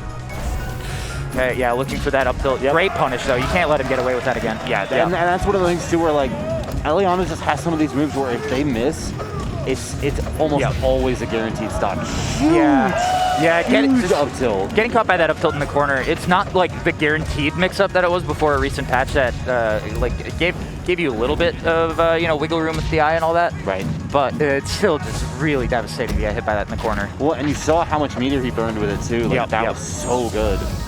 Oh wow, what a rising forward smash there. I didn't even think he was going to be an overheat when he took off. Okay. Yep, clears the overheat with the down smash off stage. Oh wow, I don't know what you're reading there. See you. Again, yeah. Yep. Maybe some characters have options there, but Zetterburn's recovery just looks too linear to deal with that mix-up. That was dominant after a pretty close game one. And this just has me so excited to potentially see the run back versus Cake. Ooh. Because like it's really looking like Sega's like ready for this matchup now. Yeah, it's true facts, man. We going back to Aether High? All right, Let's go back to high school, Jackie. Yeah. I'd rather not, but that's fine. Please God, no. Okay, but I do think this makes a lot of sense for Adi. He gets a little more platform movement mix-ups, can kind of chase Ellie when she goes high a little better on the stage. So, yeah, and I love this patience from Sego, knowing I don't want to deal with this overheat right now. I'm just gonna try and keep my meter. And this is why you're trying to keep your meter, right? Damn! Yeah, Zetterburn's too fast. There's just no escape. That was a tremendous chase down by Adi, though. Yeah, he's and not the fact done. that he still managed to shine up smash in that position too. Ooh, yeah. Yep, that's Dead Snake. Should be at least. Yeah, oh yeah. Widest character in the game. Only 18%, you know. But again, like, Eliana is one of the most ridiculous snowball characters in this game. It's not over until game is on the screen. Forget Eliana's snowball. This is an avalanche here from Adi right now. And Adi, you can tell he's feeling himself by how far he went off stage there. He's been playing it pretty close to the chest before. There's the tech. Yeah, okay, the shine's gonna break it up. Such a tremendous get off me option. Good air dodge. We're back. We're chilling. He still has the wall jump. Yeah, great recovery. Oh, the down tilt missing the jab though. Yeah, that's it. But really, we're just one strong hit. One strong hit away from a game 4. I was literally just about to say, let me get it back. Oh, I can't believe that whiffed, but okay, and the down strong gonna live on the wrong side there. Great shine. Oh, that down strong would have been it. I like the idea of looking for the parry on the abandoned ship there. Ooh, yeah, tip her up air. Adi's still alive. Let's go. Yeah, and there it is, 2-1 for Sego. All right, dare I say it wisely? This is some good ass rivals. Wisely, get out of here, man. Dare I say it? I said dare I? I said dare I? Dare I say it, Jackie? Thank you. All right, this is good ass rivals. Yes, it is indeed. So, yeah, and those locks there representing the DSR at stages. So yeah, we're gonna go to really short ceiling, but interestingly enough, this stage has a ton of side blast zone. Yeah. I think that really favors Eliana here because Zetter just doesn't have the recovery mix-ups to use that. Yeah, but at the same time, stuff like this happens. Oh yeah, Stuff like this. This is just like not stage dependent at all, man. Oh wow! Where did he go? Look at this pop off in this screen right now. Mid-set pop off, mid-game pop off. Let's go! Energy. Okay, but Sego coming right back, and yeah, that's the counter pick, man. 76 after hit. Okay, fire. Yeah, good falling there out of that, and this is gonna be big damage. Leans back a little bit. Okay, yeah, and the thing is with this. What the? Excuse me? All right. I almost used it. Yep. not terribly kid-friendly here. All right, there's the forward air. It's not a kid-friendly Zetterburn right now. I'll tell you that right now. Hey, we're still PG-13. We're still PG-13. Oh, excuse me. No, this set is rated R. Absolutely not.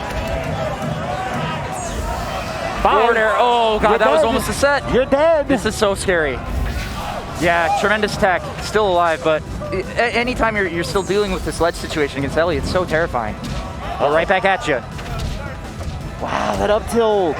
Oh yeah, I've been waiting for that the whole time. Is he gonna try to catch the air dodge with the sweet spot fair that I think would have actually taken it multiple times though? Yeah, and he kept trying to mix up the timing. Instead, Sego capitalizes on the offstage situation. Look at this! Screaming into the crown. He's not done yet, man. He's guaranteed fourth already after this, but yeah.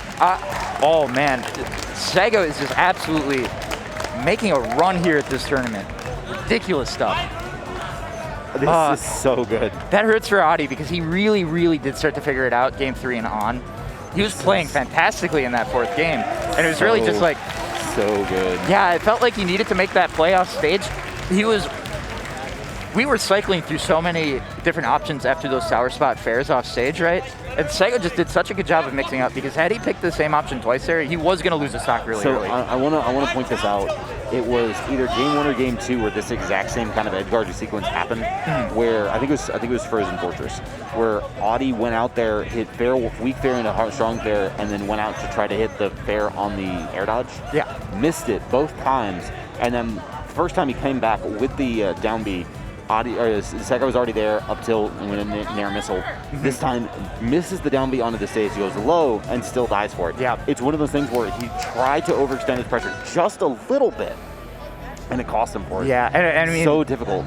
It's tough because if you don't go off stage, Ellie's probably going to be living to 100, 150 every stock, and it's really hard to win if that's the case because it's almost certainly not going to be the same going the other way, right? Like. Yep. But Sego just on point, and like, don't forget, we might be seeing the Shovel Knight instead at some points here in the bracket. So, but Eliana is really looking like the best option for him right now. So good. And so, I just want to say to the 4,000 people here up this early with us, thank you. Yeah, thank you. Thank you very much. It means a lot to be back. It's yeah, and for those of you who might be here mostly as a Smash audience and are seeing this game for the first time. Hopefully this action is convincing you. This game is really, really hype. You could literally stop playing Smash Ultimate right now and pick up a competitive platform fighter with sick movement, DLC characters that are busted. Yeah. You're already used to that. Come on in. There's a little couple furries here, but they're good people. Hey, and even if if this character roster is looking a little small, we do have 4 more coming at you pretty soon. So yeah. We have a charge character. This game is still growing for sure. For sure, man. But yeah, you can hear it on the playtest screen right now. We've got that splashy arcane from Zaro, and I gotta assume it's gonna be Eliana again from Sparks. Yeah, without a doubt. Yeah. I love that chomp sound effect on arcane forward tilt. It's so good. Yep.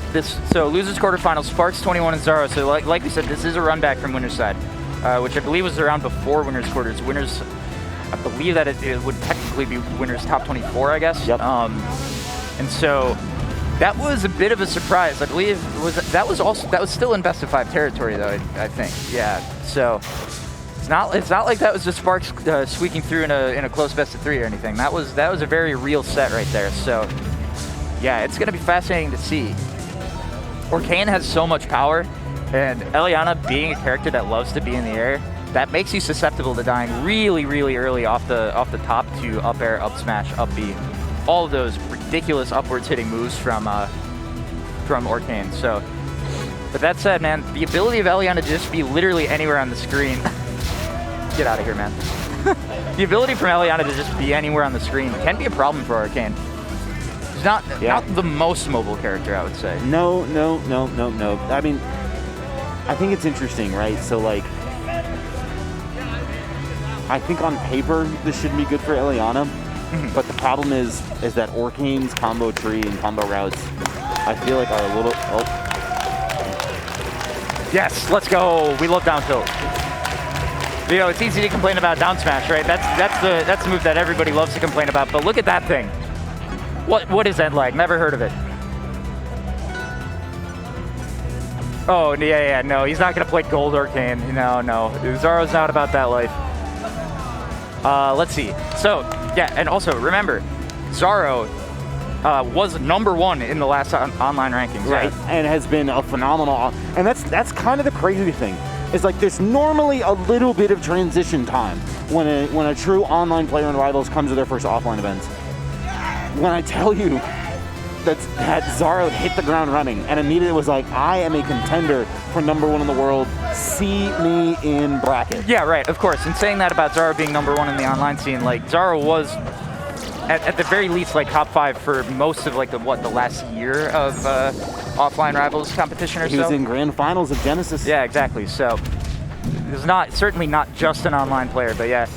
It's certainly, I do have to imagine that there's a little bit of pressure on him in this scenario, coming back to offline as the #1 in a spot where you know that people are going to be like, yeah, but is he really? Right. You know? And there's the up air. Really strong start here.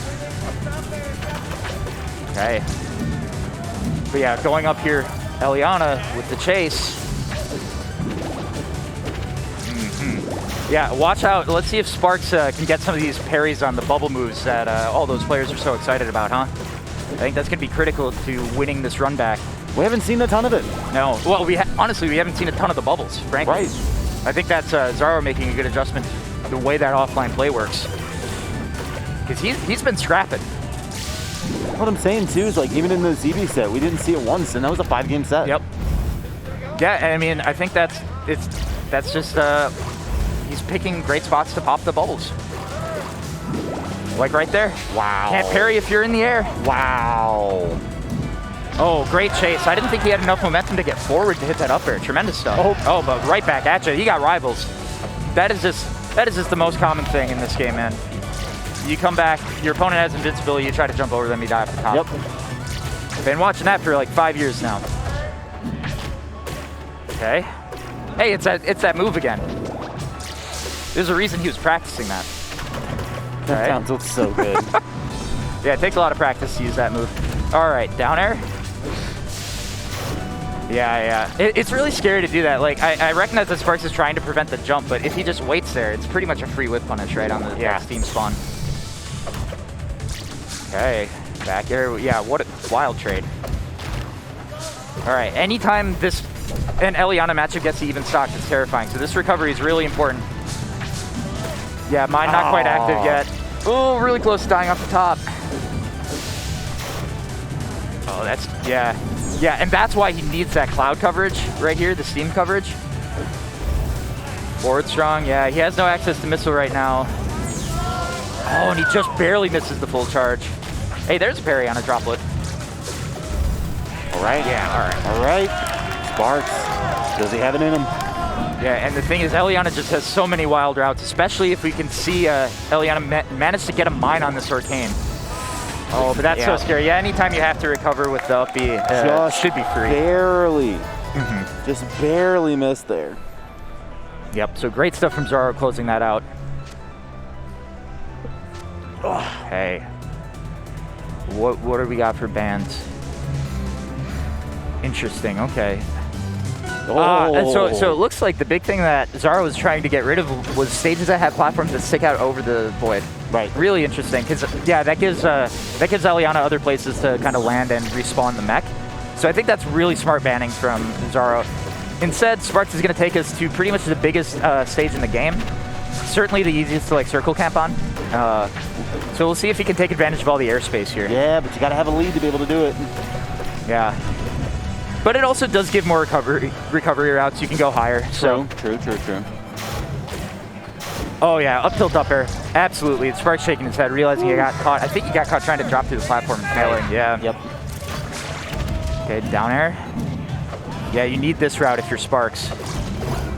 Oh, what a parry. I didn't think he had time after that. Okay. Forward strong.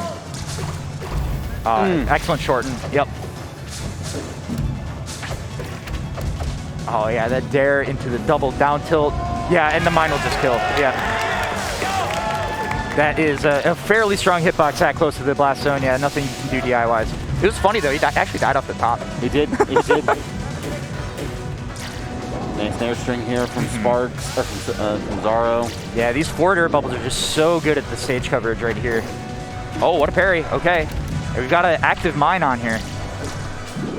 Yeah, just needed a few more hits before that mine was going to be as rewarding as you want as Eliana. And if he up Bs, he does lose this mine coverage, so he's really trying to avoid having to use the up special to recover. Oh, and there it is. What the steerage on that missile was crazy. I don't know how they do it, man. Yeah. It doesn't make sense. Hey man, I wasn't a Brawl player. I don't know how hits arrows work either. Like, okay, dropping that mine. Oh, great parry. Oh, that's funny. I didn't realize it would explode on contact with the clouds. That's great. Oh yeah, and just mash that down smash. Sometimes you just gotta hit it. Sometimes you just gotta hit it and say, this is my area. Nice double missile. Much closer than game one though so far. Ah, yeah, he's trying to get the parry on the side B again, like we saw in the last recovery mix-up. Yeah, Zaro's done a really good job of keeping that pretty random right now. It's a great landing forward tilt. It's really fascinating to watch how these LE players manage their options when they don't have the projectiles in overheat, because that's like the big thing that they miss, right? Okay. Oh yeah, I was afraid that he didn't have the boost to get up there. Right. All right, like I said, anytime you are on last stock against Eliana, it is absolutely terrifying. What do you got, Sparks? Ooh, and with this parry, that's a live mine. Holding in, holding in. Oh yeah, he didn't even go for overheat, which I think was smart there. I think the only way he was getting a kill is if he chased it all the way out. Which then if you miss, you suddenly give him the entire stage back to Zaro. Oh, a tremendous parry. Yeah, those are Arcane's clouds now. Yep. And that was, the clouds really set everything up. Yeah, I mean, because like, he ran in there, got stuck in that, and Eliana has to wait so long to get that entire frame out of that. And I think with the way that Zaro spaced that down tilt, there really wasn't anywhere to go. Nope.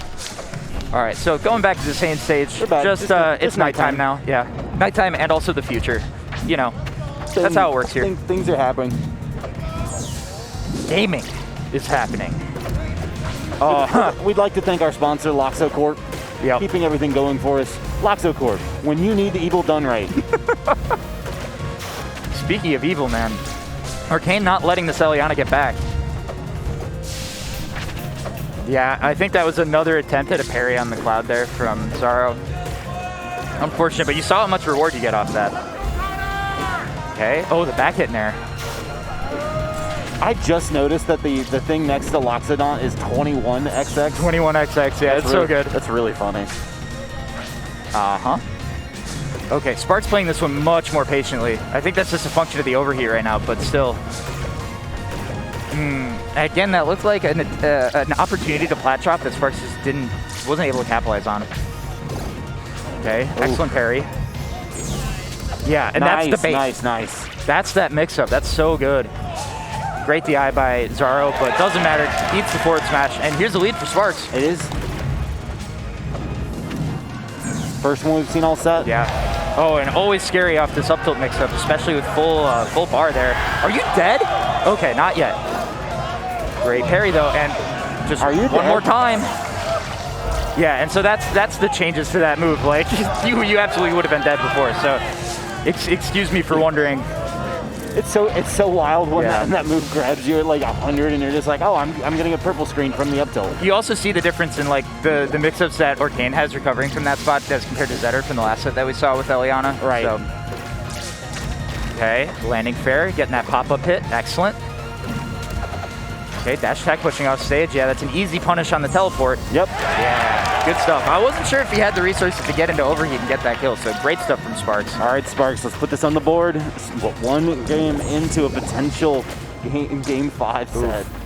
Yeah, this is tough without in overheat right now. Not where you want to be. Just getting backered over and over and over again. Okay, finally touching grass. But doesn't matter. All right, the slightest of leads here for Sparks. And that's why you don't touch grass, ladies and gentlemen. Stay inside where it's safe. Yeah, jab check, okay. He just bounces that away. That's so silly. Trying to catch that cross-up, not quite. Ooh. Missile. Yeah, just the stage control from Sparks this game has been excellent. And these baits with these missiles just over the Arcane. You have to take advantage of that. It's kind of hard to hit Arcane on the ground with the low profile. Okay, missile. As you see, that's only 2%, but man, is it annoying. Oh god. It's so fast, it's full screen. Yeah, crouch cancel. Like, Zaro was waiting for that one and still got hit. Well, he crouch canceled it, so like, depending on the size of the missile, you can actually like get some pretty good advantage frames there. Okay. Or cancel profile actually hurting. He missed the parry because of it. Oh yeah, that's a whip punish. Oh, another one. Okay, I was a little worried about that DI, honestly. Going up. Oh, it's so scary. He gets rotated. What a sliding up smash. Oh my god. The sliding turnaround up smash. That is so hard to space properly. Like, big ups to Zaro for connecting that and taking it 3-0 over Sparks 21. And another pop off the redemption angle Yeah. for Zaro. Now facing off against another Ellie next in Sego, but Jackie. 18 months, January 2020. The last time we saw these two juggernauts, these two best friends face each other. Yeah. Here we are, unfortunately in the state of Ohio. I love Ohio. Go Bengals. Cake Assault Penguin. Oof. A tale as old as time. The never-ending story, part 1,000,000.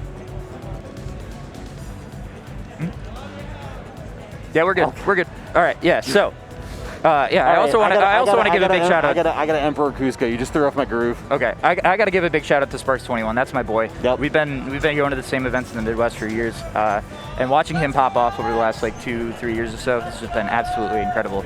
I mean, dude has made his way into the top 10 for a reason, as you saw today. So,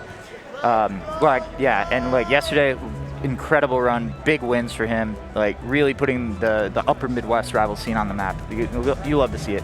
Him and Sego, who we will be seeing a little bit. But yeah, first, like you said, the main event. The Cake Assault Penguin. The heavyweight fight.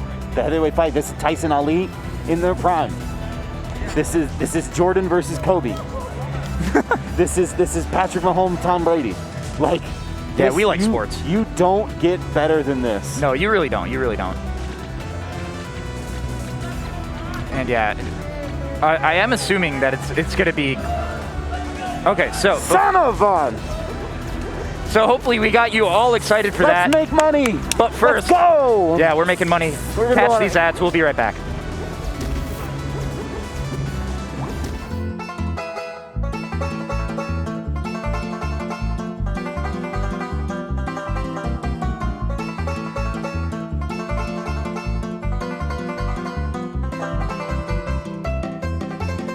Certified classic here.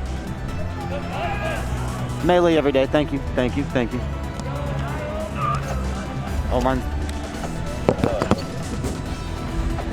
I got the busted one. Absolutely choking up here. This is ridiculous. Okay. It's time. It's Cake time. Assault Penguin. Penguin. We have been waiting 18 months and then 6 minutes of advertisements for this. Like, this is wild, everybody. I'm so pumped. How disrespectful. They handed me an already busted nut. That's crazy.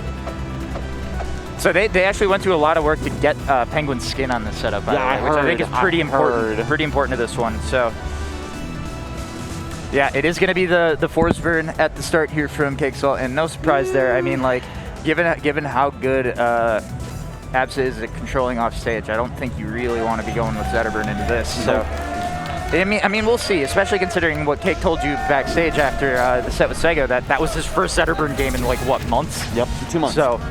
No friendlies, nothing. Absolutely insane. Like, the confidence to do that. But anyway, and as you've been saying kind of all week, what did Cake Assault say when asked who was going to win this tournament? He said Penguin. He said Penguin. What did Penguin say? Penguin. When he asked who's going to win this tournament? Me. All right, but hey, it's a pretty strong start here from Cake. Looking pretty clean on these platforms. And just the way that he threatens from like a roll distance away from ledge, it's just so scary, especially when he gets the clown pop, that's good, going. Feels like a clown pop when you're playing against him, man. Oh, just barely misspacing the up B, and that's as far as things go, that's a pretty free stock for Cake. Ooh, and only at 26% on his first stock too. Like, this is a pretty sizable lead. Oh, but that's a forward air off stage. For now. All right, yeah, catching the roll. Oh yeah, really safe platform coverage there with the neutral air. Yeah, I love it's gross. It's gross. I hate it. All right, interesting edge guarding out there by Penguin. I don't think he meant to go that low. Oh man. Ooh. Really? Jab 1 and 2 missing there is gonna hurt. Yep. Yep. And forward tilt up air, that's pretty much free. Had he DA'd out, like, Penguin has enough time to wait and react and take a fair instead. Absolutely would have killed as well. Okay. So I really do think a lot of this is going to come down to how long Cake Assault manages to live, because even when Forsberg gets a relatively early stock in this matchup, I can't imagine it's going to be like earlier than like 80, 90%, right? Yeah. But we might see some earlier stocks from the ABSA, and that's going to be the real critical thing I think for Cake Assault, is mitigating those early stocks. It really depends. So one of the things that GPIC helped me study for this set was how their sets at Skyline. And obviously, Cake won both of those on the Invitational offline. Yep. And one of the big things is that Cake really punished Penguin whenever he was offstage throwing Cloud. Yep. However, that is, at the really sense, is a game of chicken, because if Penguin pops that Cloud early while Forsman is out there, suddenly what a you're in a terrible situation. Damn. Oh yeah, and Cake kind of tried to go for an interesting cross-up there. It didn't pay off because that Cloud is just too big, man. It's just too much coverage. When you extend any of ABSA's lightning kick-based moves on that Cloud, it covers that whole area. Like, what is usually a fairly precise hitbox becomes not so precise anymore. No, it goes from using a sniper rifle to a cannon. Yeah, right. Yeah, you really see that shotgun effect with the way the little penguins pop out of that Cloud. Yeah, tremendous tech. Like these ledge dashes, that's like, I feel like that's the thing that people really got good at over the last 18 months. It's, like, yeah, that came up during the interviews too. It's like, just so critical. How important that is now. And I mean, it makes sense considering how much of this game's design philosophy is like inspired by Melee, right? And how big the deal that is in that game too. So, oh, you hate to see that. Yeah. Just a great job by Penguin though, harassing off stage. Like once you clear all those clouds away, it really the smoke clouds, it really becomes tough for Forsberg to get a good recovery. It's just interesting to see because we don't see much reactions from Penguin, but even after that, we saw him lean back and have a sigh of relief. Just like, okay, one down. Cake pushed him pretty hard there. So, and we're gonna have Frozen Fortress, much bigger stage, room for Cake to kind of run around here. And fewer, like the platforms, it's not quite as easy for ABSA to hide under a platform here by the ledge too. Right. Yeah, because like those edge guard sequences were borderline impossible for Cake Assault to kind of to navigate around. Oh, the turnaround down tilt missing. That hurts. That's such a rewarding hit. Oh, you see the crouch cancel on the Cloud. That probably will come up a bit in the set. Not helping too much here though, and this is all the momentum for Penguin. Again, tremendous tech, but it doesn't matter. Penguin just does a good job of putting himself in places where he hasn't committed yet, even though it looks like that dash back looked like much more of a commitment than it was. Yeah, clone pop combos. Anything to just lock him onto the side of the stage. Oh, but there's the reversal. Look out. Yeah, and that recovery, it's just like, there's, for so many characters in this game, there's no lag on recovery, just like the one that Penguin is rocking, right? But Forsberg, he's got to sit there for a while after recovering to the stage if he doesn't have the smoke cover. It makes you sit there and think about your actions. Yep, and so in order to really get a good recovery as Forsberg, you usually need to have that smoke around in order to refresh your resources. Okay. Yeah, I always guess wrong which one's the clone when Cake does it. He's so good at mixing it up. Yeah. We did see a couple times yesterday Cake go for the mix-up of up smash 1 into then up smash 1 too. So I wonder if we'll start seeing that after these whiffs. Oh yeah, just spacing this backer out. Like, it's so hard now because you pretty much have no confirm at this percent. Right. Yeah, it's got to like be a strong hit off stage or like a down strong on stage. And and that hitbox is just so low. It like basically only hits the ground. Like, oh, that hurts. But there's the parry, there's the down strong, that's it. But it's so much damage right now. So many ways to die. Okay, fair. Yeah. Again, I guessed wrong on which one was a clone. I got hit. Okay, good. Big sequence right here for Cake. Ton of positioning, ton of smoke on the screen. Penguin says, I'm done with this. Oh, parry on that platform. Oh, that up tilt still did hit, but it didn't link the whole thing. That could have been a very rewarding hit. Yeah, that probably would have been the stock, to be 100% honest with you, Jackie. Oh, that down tilt. Yes. Oh. What a Good dash beautiful back sequence. into the wave dash facing backwards to set that up, dude. This movement is so, that's so clean. Yeah, he's gonna blow that that combust just to get some smoke cover. This is, oh, Jackie. Look at this momentum. Yeah, at least that top platform is providing an escape option for Penguin in this spot, but this counter pick has been excellent for Cake. Nice little mix up there. Looked like he had to land on the stage. Yep, and the clone just messing around down there. That's so good. 191%. Another turnaround down tilt that missed though. That's starting to become a theme here.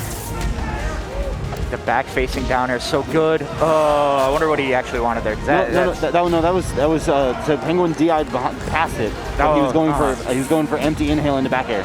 But there's an up smash on that platform. Yeah, and Forsberg definitely loves having those platforms below him because the up smash one with the cape is fairly lag free, so it's a really nice like option to poke and then finish the Rekka and take the stock. Good stuff. Yeah, lively stuff here from Cake and Penguin, and like, yeah, easy to worry about. Like when you're saying Cake thought Penguin was gonna win, easy to worry about that game one going that way, but nah, it's the best player in the world for a reason, man. Now this is going to be interesting. This is another stage, much like Zaro, where Penguin just has gotten so many huge wins on this stage. Yeah. However, Cake Assault also incredibly comfortable here. Okay. Oof. Yeah, I think the option not to tech was correct there, but Cake's still just like able to keep things going. Yeah, you saw that little micro adjustment mid-air. Yeah, and, like one really interesting thing about the way teching works in this game is that no tech is actually the option in which you have the quickest ability to act. So, yeah, it is a reasonable mix-up in a spot like that. Oh man, a couple sour spots on these fairs. Yeah, and just missed on that down tilt. Forward tilt. Oh yeah, great weight. Can't quite find that cloud off stage though. Which one's the clone? Yeah, it doesn't matter when you throw that hitbox out. Kill them both. Yeah, and like sour spot fair could have led to real fair had that hit the clone, you know. So still quite a bit of damage here on Penguin. Absa, one weakness, she is pretty light. Sometimes though, that just means she's harder to combo. Like it's gonna be pretty hard for Cake to find a kill confirm here. Yeah, nice chase down though. That's incredible. And that's the kind of play that you have to make there. Yeah, absolutely. You have to be able to find that. Ooh, another big down air. Even game already. All right. Yeah. Again, which one's the clone? Your guess is as good as mine. Look at all this coverage, Jackie. Oh, and now with the combust on deck. Yeah. You're dead. And that was incredible resource management by Cake to get that combust just as Cake was.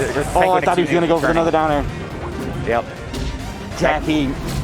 That clone pop off the ledge could be really devastating right now. Oh, the chase though from Penguin. What a parry. How do you know? How do you know he's going to be there?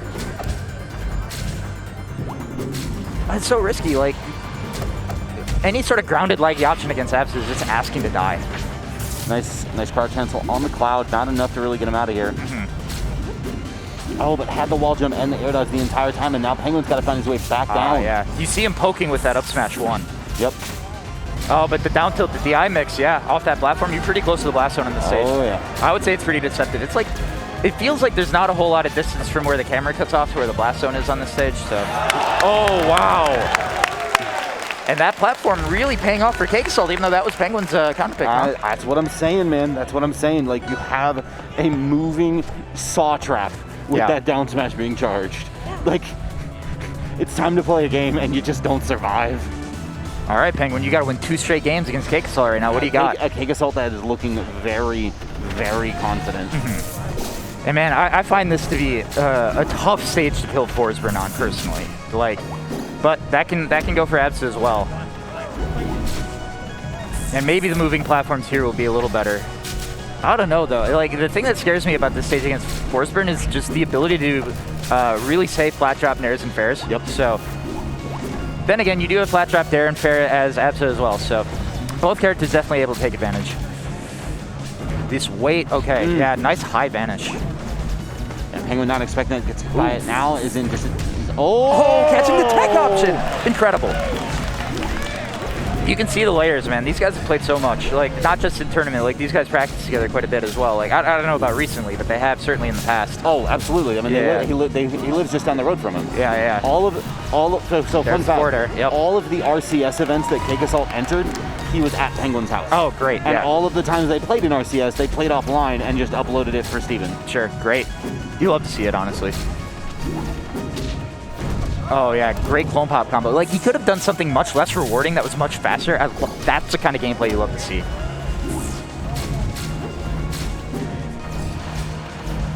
Okay. Yeah, any forward air on that platform is scary. I think that platform's sort of moving at a really serendipitous time for Cake Assault, though. All right. Oh, he went for down air instead of back air. Yeah, that's the mix, though. Up air, juggles. Again, yeah, that's getting really consistent at this point. I wonder when we're going to see the up smash 1-1-2 mix that I was talking about earlier. Wow, that's a dangerous air dodge in front of Absa, man. Oh wow, just coming back onto the stage. And like, that's the mix, that's the no mix mix, right? Like, you put the cloud there going like, oh, obviously I'm not going there. Just barely missed, but that down smash fairly lagless, so yeah, it was really good coverage from Cake. Yeah, and one clone pop here could be death. Dangerous inhale, though. Is he going to pay for this? No! Reversal! And yup. Oh! Oh, that would have been death easily. Easily. Okay, but Cake manages to get to the ground, and that down strong. Easy kill. 1 meter of smoke. This is Penguin's winner's stock. Yeah. You know he doesn't want to have to beat Cake twice in Grants. Much less having to deal with Twitter, Zaro, and Sego. He might not have a choice, Wisely! Oh, yeah. Great. Come on, man. God, did it again. I'm sorry. Get out of here. I'm sorry. Forward tilt. All right. Cloud pop, back air. Oh, and I love the way that just puts a do not enter zone right there. Ooh, he just can't crouch find cancel, it. death tilt 2. He just can't find it. Force burn at 190%. Yeah, you're not supposed to live this long against this character. Too much power on this character to live this long. This character, this player. Yeah, oh wow, that cloud pop almost killed. Yeah, okay, too much hit freeze on that cloud, yeah. And so, we do know how explosive Penguin and Absa both can be, but That's it! What coverage, oh my god. Does he get that kill if that platform doesn't start moving though? No. That is so good, man. And the recognition that he had the wave dash into that down strong. Cake Assault looking like he's picking up right where he left off, huh? Man, the modesty. I think Penguin's gonna win. I'm gonna play like trash this weekend. Yeah. Another one of the questions. Who's gonna overperform? Who's gonna bust her out? Cake Assault said, me. I'm gonna bust her out. No, well, he might consider second to be busting out, right? Well, so like regardless. This is a different man playing a different game, living in a different world from all of us, right? That's your boy though, huh? That's my guy. Yeah. That's my guy. Yeah. I love both of them, but Cake Assault's my boy. No, what's really exciting though is seeing both of them playing at like tip-top level, right? Like, because that was definitely not Penguin playing bad. Like, no. There were a couple times where he struggled to take his stock, right? Like the end of that last game there, but no, he looks on. It's just Cake was playing better. Flat out.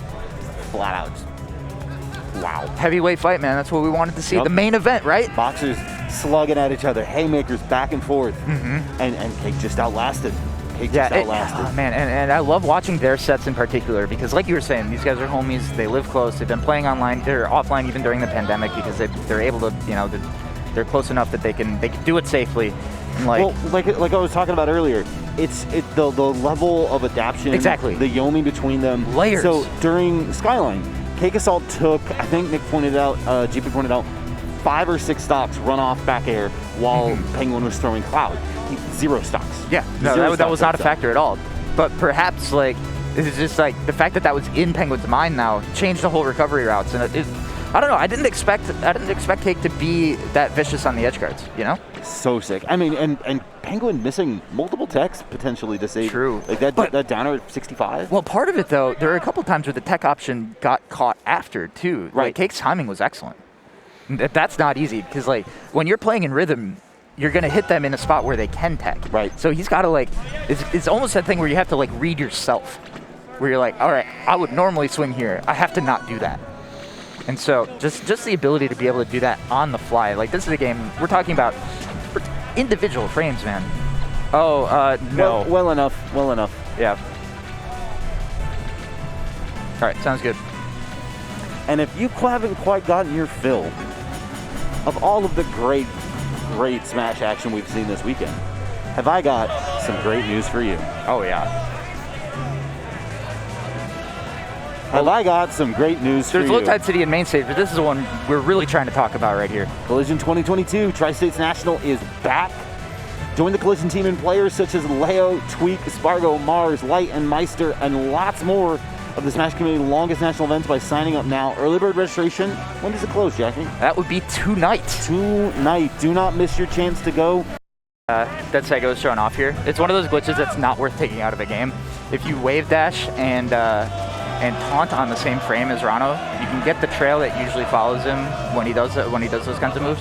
You can get that trail to just be there constantly. It's really cool looking. I love that thing. I watched somebody show off an exploit yesterday with clearing. Yeah. And so if you do down, I don't remember what the input is. I can do it with, would you take off the mask? Yeah. He has taunt set to control click. Ah. So he wave dashes and taunts, and it literally is it's a frame one input. It takes the mask off and cancels as you wave dash off the platform. Oh, that's great. That's great. That's funny. Yeah, I love that kind of stuff. It's really cool to see what can happen when you kind of like make two game rules collide on the same frame. Right. Like that kind of stuff is so cool to me.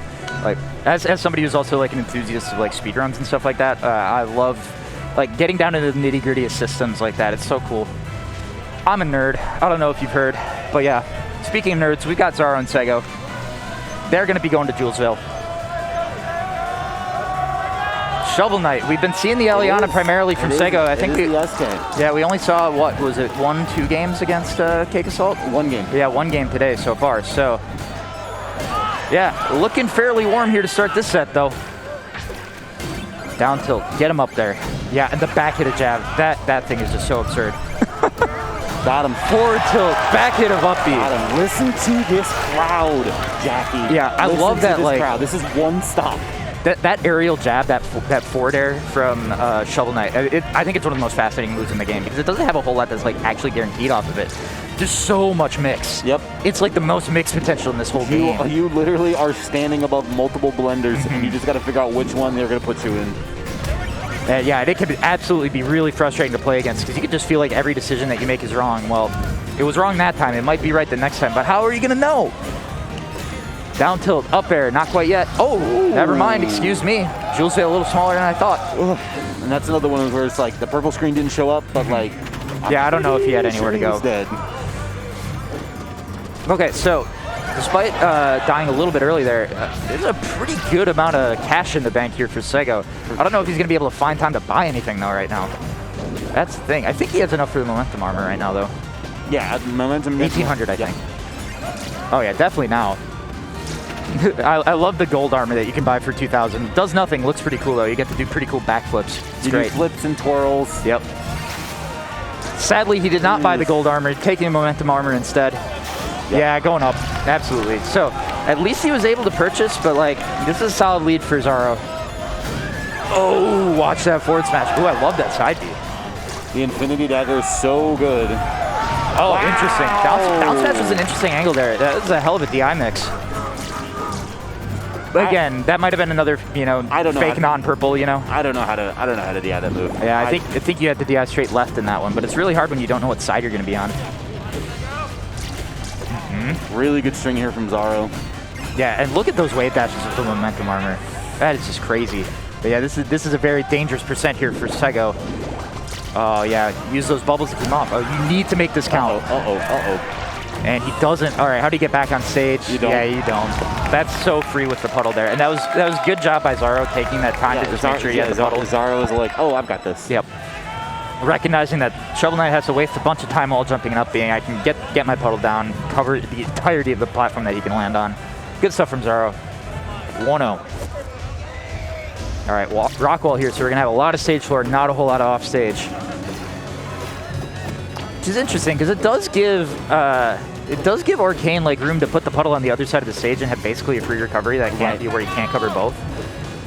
But I think the platform layout here is excellent for Shovel Knight. Without a doubt. Oh, hello. That tech roll in gets caught. Oh, yeah, he landed on the platform before the second part of that down air could hit. Jab, forward smash. Ooh. Okay, yeah. You recover when I let you. Yeah, I mean, I keep calling Shovel Knight's aerial moves their grounded versions, but like jab and forward tilt are the same in the air and on the ground. I think it's also one of the cooler things about this character. It makes for some really interesting combo routes. All right, backer, backer. Oh yeah, there's a big parry. This is so tough right now for Sego. Yup. Forward smash. Yeah, okay. Good job by Sego getting back to center stage here. He needs to get the stock like right now. And there's that far teleport I was talking about.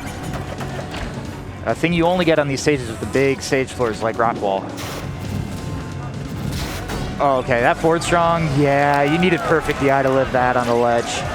Again, like, what makes this stage so good for a bunch of characters that have, like, strong off-stage, like, aerial trains? This is not much distance between Ledge and Blast Zone here, but huge lead for Zaro after that stock. Managed to get the momentum, he definitely needed that. Also makes you a little bit heavier, harder to kill. Right. Okay, chase down. Nice. Yeah. This sliding down tilt really gives you a lot of options with this armor specifically. Right, and the fact that he can flip the side that is on so quickly and causes this DI mix-up is so strong. Okay. Zaro still has the lap going though. Oh, great wave dash back, yeah. Oh no. He didn't mean to slip off. There's a momentum armor coming back to bite him. You're gonna die for that. Come on. Ah, yeah, and he can't shovel through those. Oh, the down tilt whiffs. I think Zaro thought he had the game there. Not quite yet. Oh wow, that caught the air dodge. And that's one of the things that I find really tough about dealing with Shovel Knight is with the invisible air dodge like that. Yep. Like with every other character, you can kind of track which way they're going, but once he disappears, like you just have to kind of guess. He's got the Mewtwo. You got to read. He's got the Mewtwo air dodge. But that was great. Zaro was all over it. And Sego lost in thought here. I don't think he wants to go to Eliana after seeing how Zaro handled that against Sparks. Yeah, but Zaro's also been handling the Shovel Knight a lot. He is going to actually go with Toronto. Yeah. So, like, Sego does play everybody. And I wonder if this is just an attempt to tilt Zaro a little bit. Maybe he knows that Zaro doesn't like this character, but judging by the body language and the camera, I'm not, making a couple assumptions here. Yeah. Okay. Jules Vale is the pick. Let's see what this Toronto's got. I think I could have swore I tuned into a couple of the Chicago area locals that Sego goes to regularly, and I could have swore I saw him playing some of this there. That might have just been a, like, I get to do this at my local kind of thing. Right. It's not like he doesn't play this character. But you're having to make the switch this late in bracket. Yeah. How warm can it really be? Good job on that jump cancel, though. That kind of recovery mix-up is critical to being able to play this character, because if you don't have that on deck, you pretty much die every time you're off stage. And this is going to be so tough to keep this warm, because, Rano is a cold-blooded animal. Yep. And just the way... Yeah. Tremendous weight. That was so good. What a catch. Yeah. Yo, you're rolling. We know it. Okay. Down tilt, down tilt.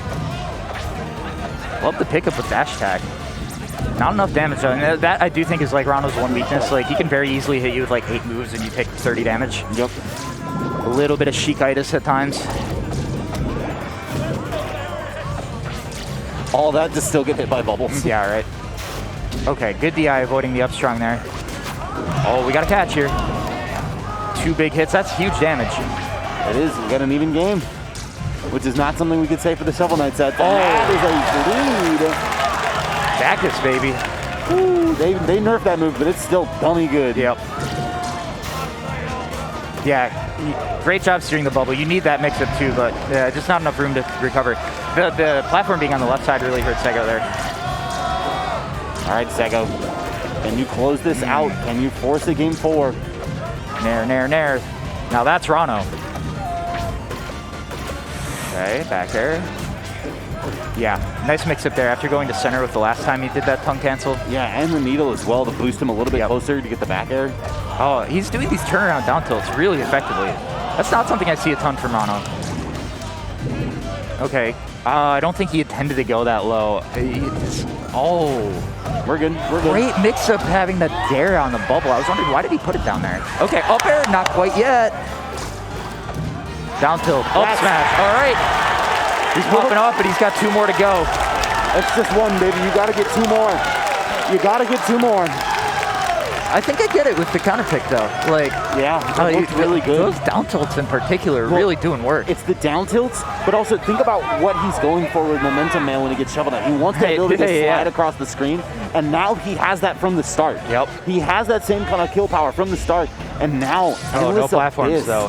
Interesting. But we didn't really see him need it that much. He was still able to elevate himself off the bubble.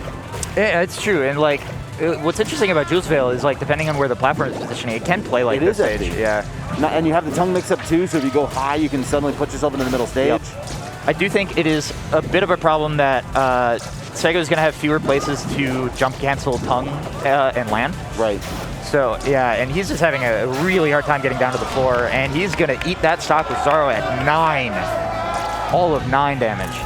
Oh god, he's out. And he said, nope, not doing it. The thing is, Advantage State can just last forever on this stage, so if Sega can get the right hit, he can even this up. Yeah, the issue with that is not looking good right now, though. Okay, there's a whiff punish. No bubble, no bubble. Ah, yeah, trying to parry it. It's pretty small. Yeah, great whiff punish there by Zaro. Yeah, that run pass turnaround down tilt was so good, but Zaro with the adaptation rolling away. Down tilt up air, yeah. Zaro like, hey, I've got that move too. I do. Mine's better. I do got that. 92%.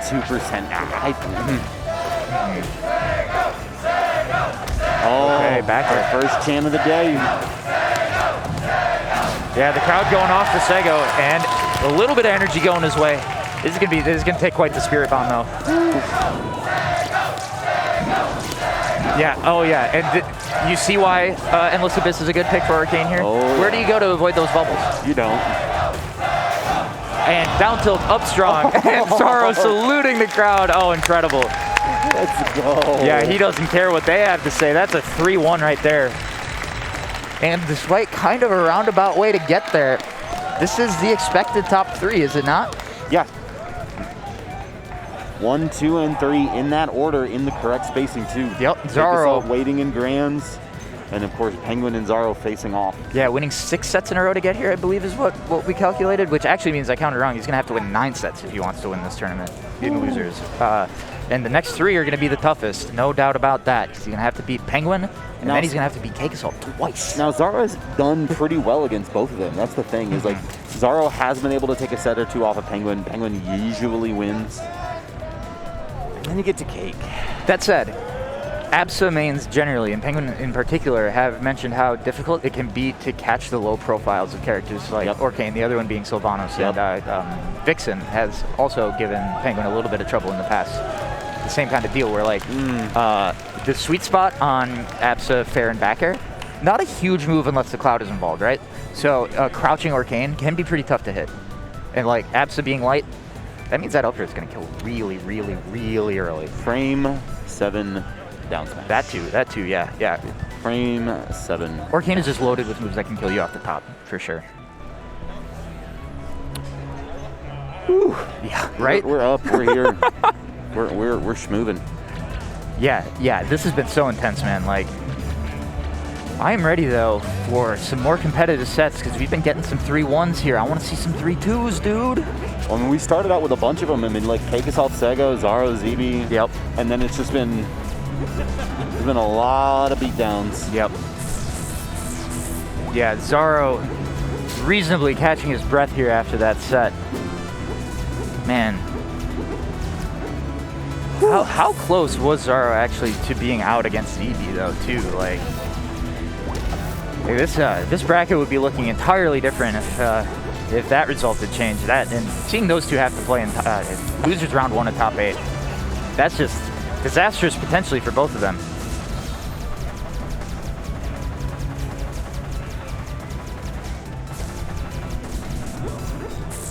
Let's see, let's see. Yeah, and look at that. Who needs end lag? Certainly not these characters. This makes me so mad to watch. No, it's fine. It's fair and balanced. Just buff my recovery. Yeah, right. The thing is, like, one thing that I find really hard to navigate with Absa is the double jump canceling. Like, it's obviously one of the things that makes the character great, but if you're not used to playing a character like that, which I think the best analogs in Smash would be like Ness and Mewtwo, right? The ability to jump cancel their double jumps, and having the Absa also has this awkward double jump where you actually kind of go down first before going up. Right. Which, that's something that, as a player, just messes with my head to the point where I'm like, I cannot do it with this character. So I have mad respect for the people who are able to pilot this thing. Even if I might get a little tilted every once in a while. Just a little bit. A little bit. A little bit. So Zaro finally sitting down here. Orcane, Absa. Again, this should be really, really explosive. Like, yeah, we're going to have to restart for controller stuff. And hey, honestly, is this the first time that we've had to restart? It's second time. Second time. Man, 2 times in 2.5 hours. I think we're doing pretty well then. Man, oh man, Yeah. oh man. But yeah, always some awkward stuff. Like, honestly, I think the fact that we're able to play this game with so many different controllers with as few issues as we run into is a marvel. Yeah, honestly. Because what do we have on here? We got people who play with keyboards. We got people who play with PlayStation 5 controllers, PlayStation 4, I think. Yep. Xbox is probably the most common among the top players. Yep. And then obviously GameCube also for a lot of players. Pro controller, Yes. hitboxes, Yep. fight sticks. I've not seen that one. I but- saw a fight stick yesterday. Oh, that's crazy. I saw a fight stick yesterday. I actually feel like you are insane if you do that. But, you know, more power to you. So these players met at Genesis as well. Mm-hmm. I believe Zaro beat Cake to make it into grand finals of Genesis. No, Cake was already in losers. Yeah, Cake So started out Zaro in losers. beat Penguin to send Penguin into losers. Cake then went through both of them to win Genesis. Right.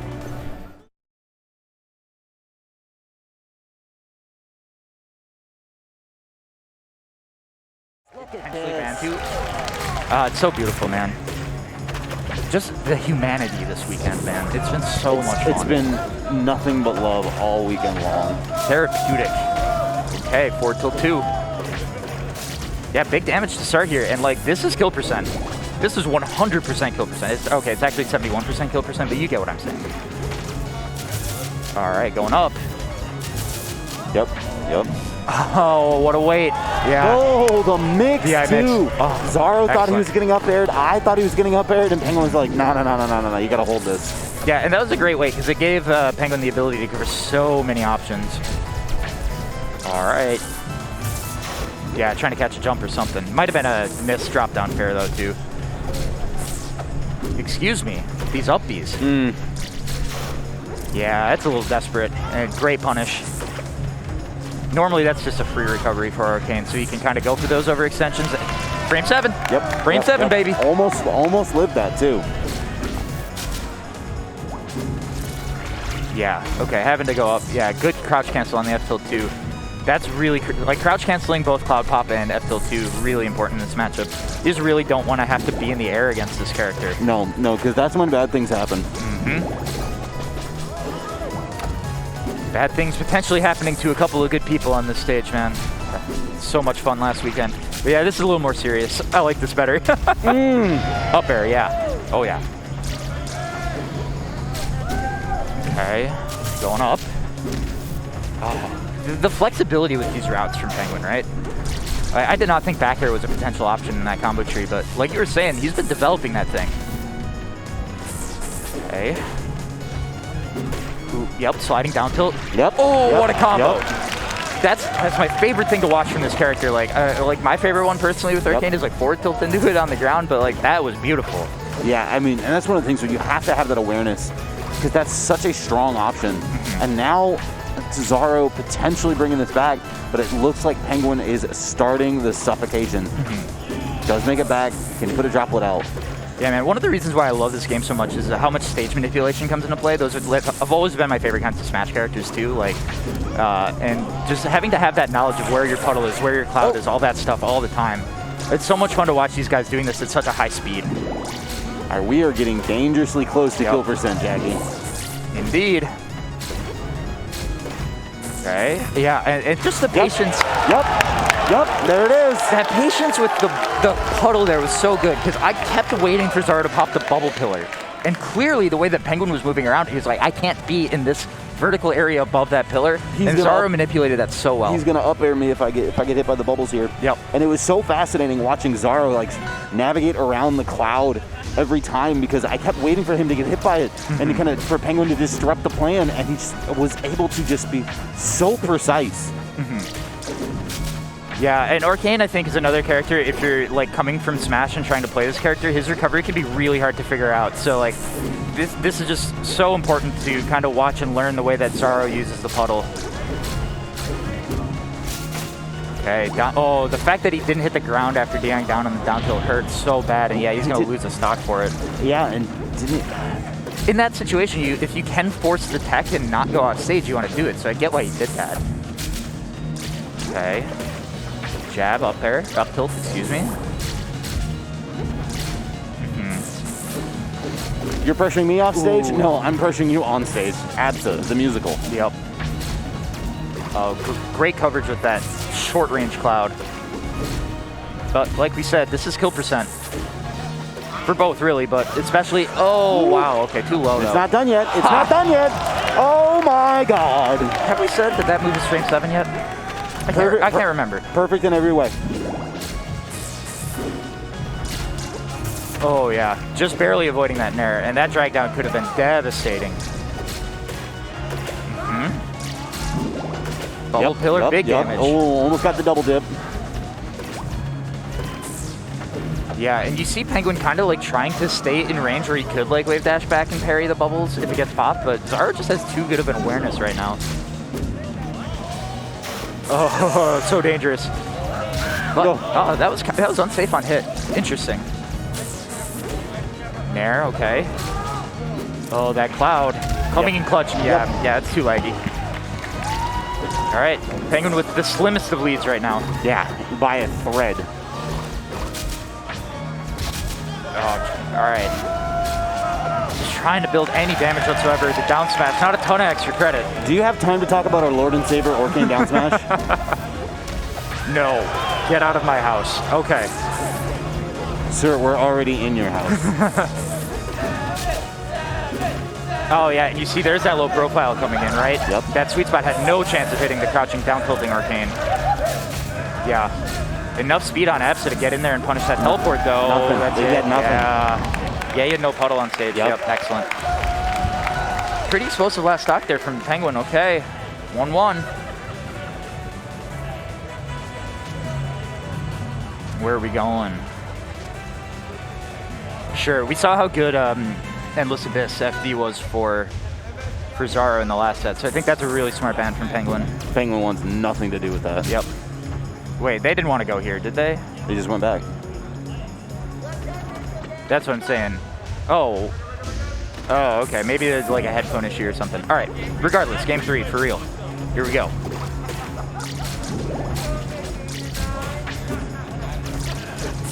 Yeah, and like, I think the way that these guys play more for positioning than combos in this match is really interesting too, because like you see just how bad it is when they get caught off stage without resources.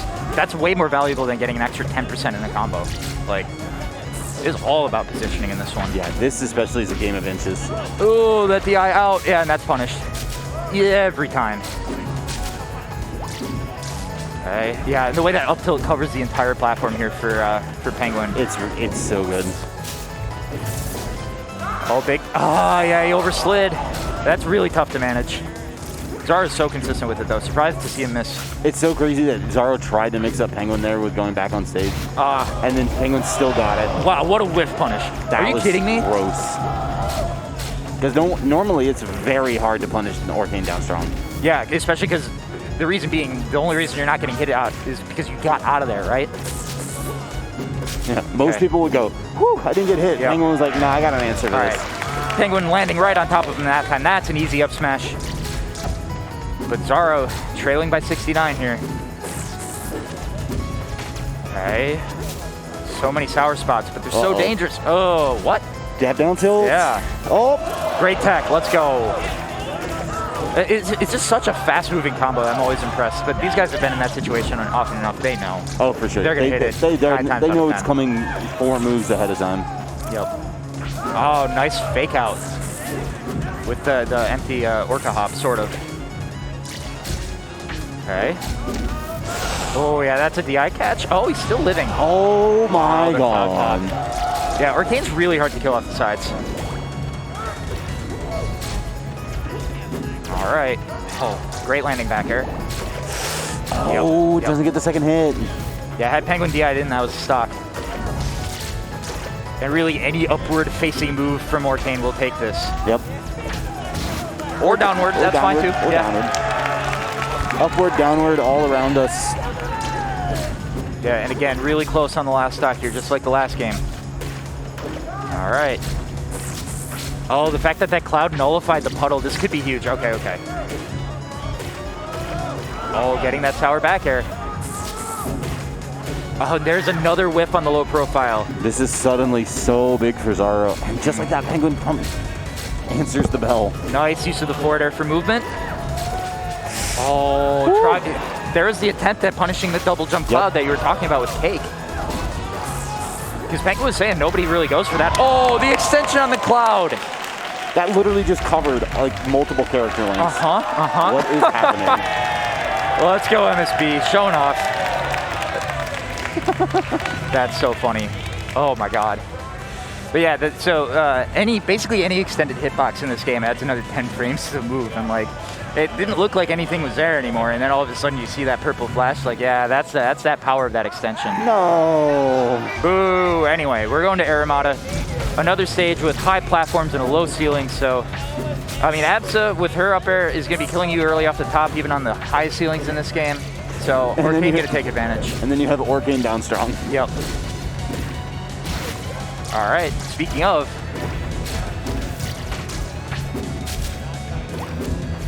Okay, yeah, sour spot, oof.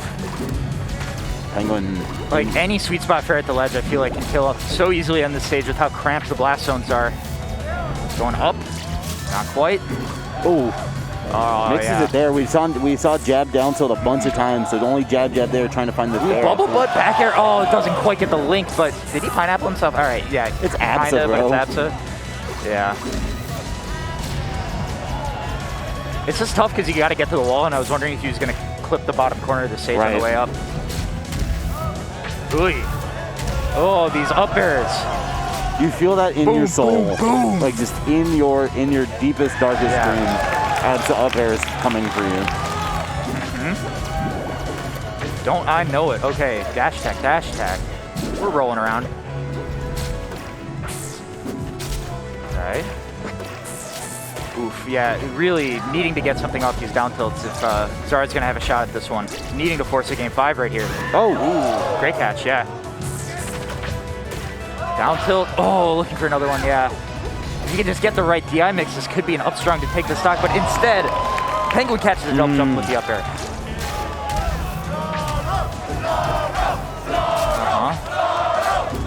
Yeah, the Zaro chance coming out. People love the underdogs here. Oh, and the down air catches him DIing out instead of DIing into the stage, and Penguin clean, dude.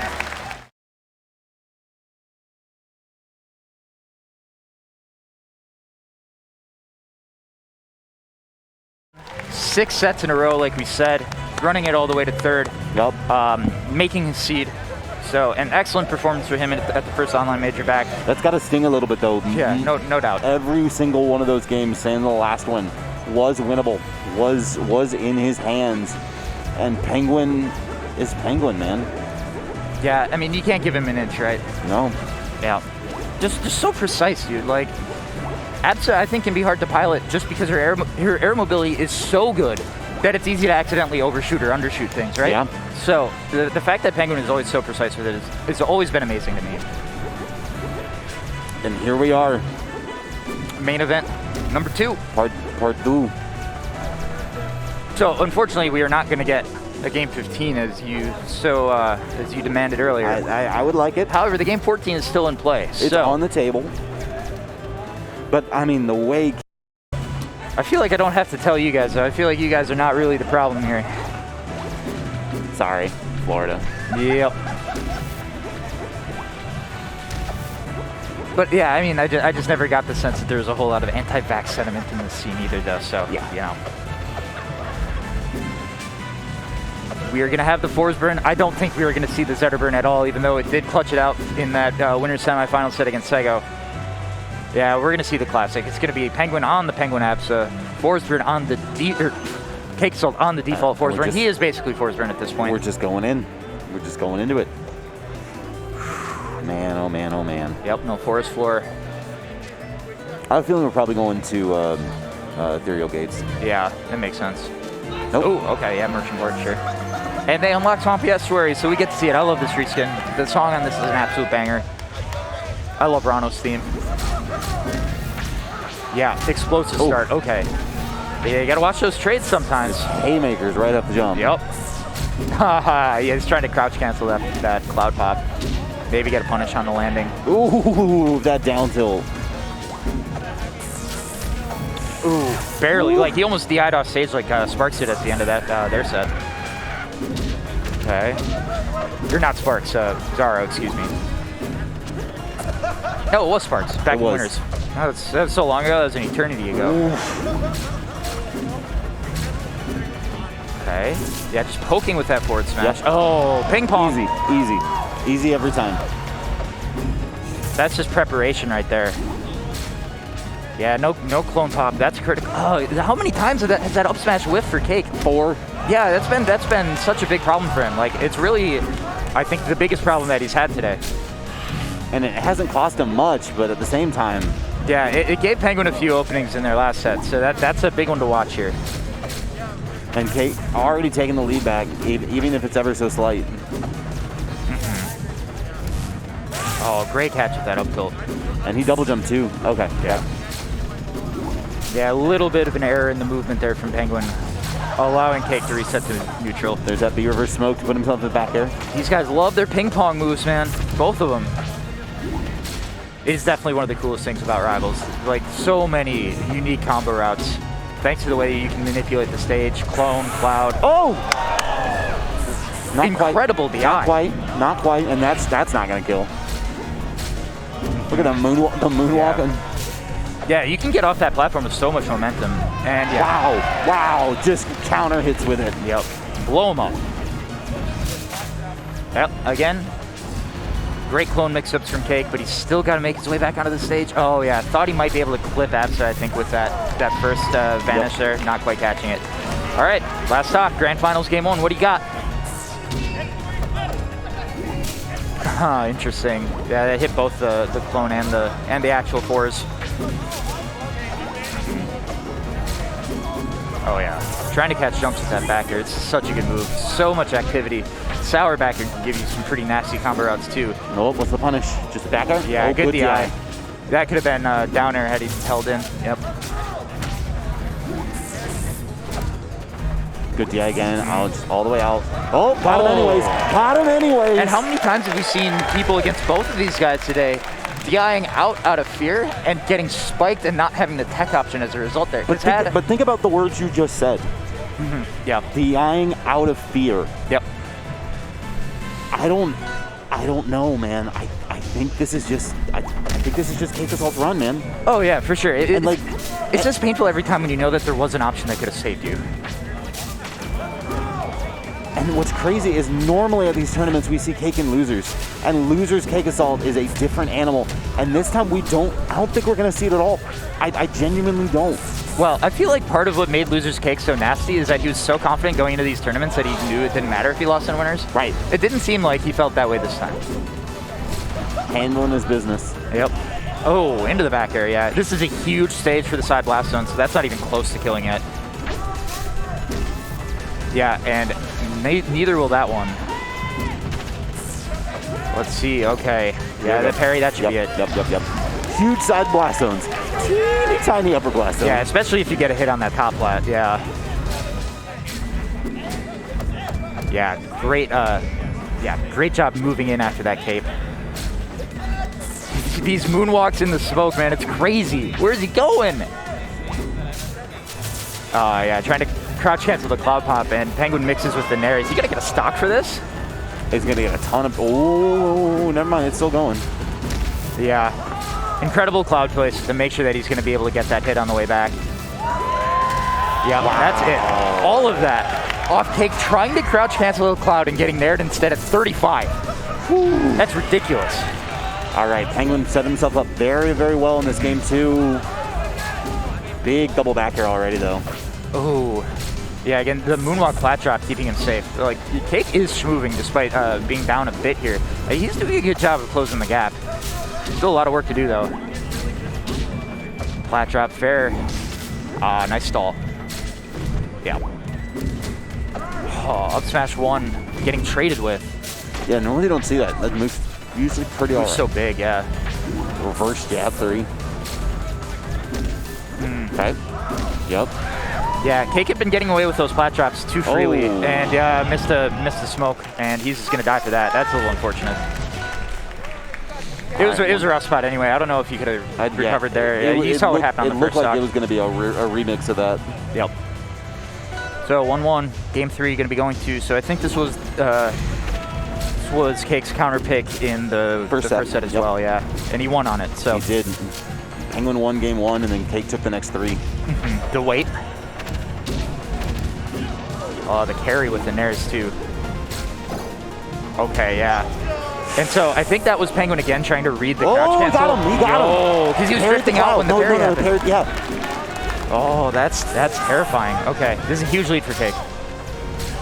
You don't see Penguin make mistakes like that. No. Down tilt forward air, yeah. Just a harassment right now.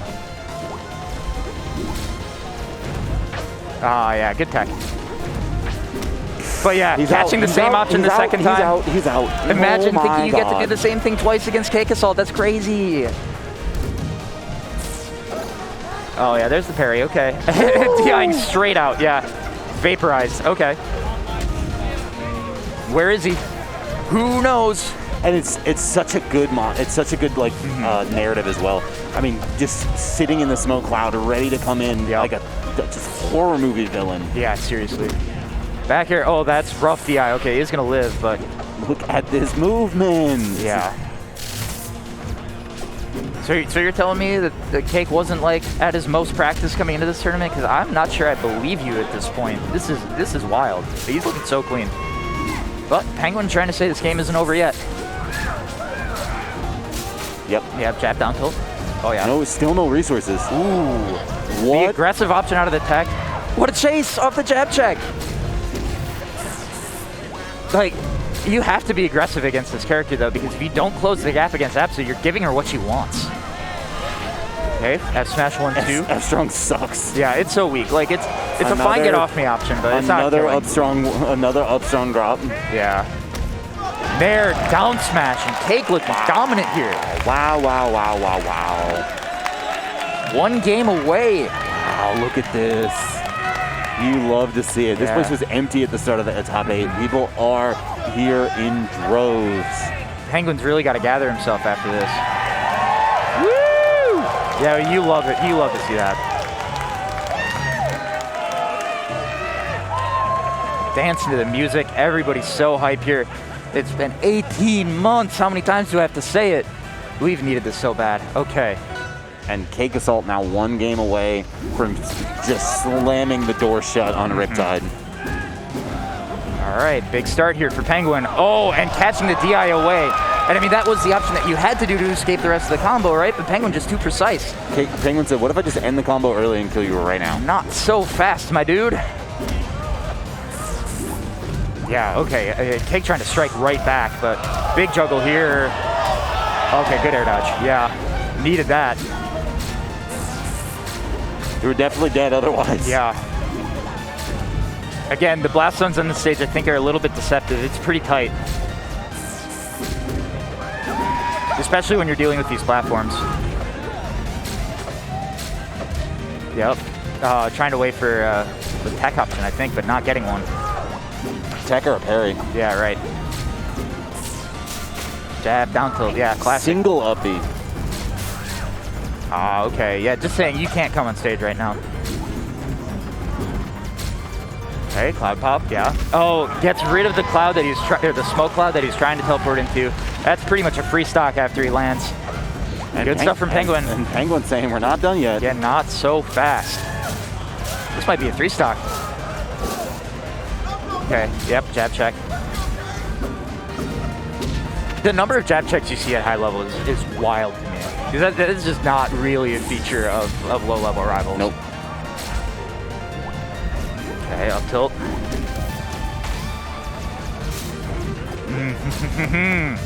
The spacing is so tight right now. Yeah, I can't find the clone pop. Yeah, and forward smash, it's just not a strong move. The forward smash 1 is a really good spacing tool. It's just, you're not going to be taking stock tough unless you get a mix-up. Nope. There's, okay. Yeah, back air. There's one. Very dead off that back air. Exceptionally dead.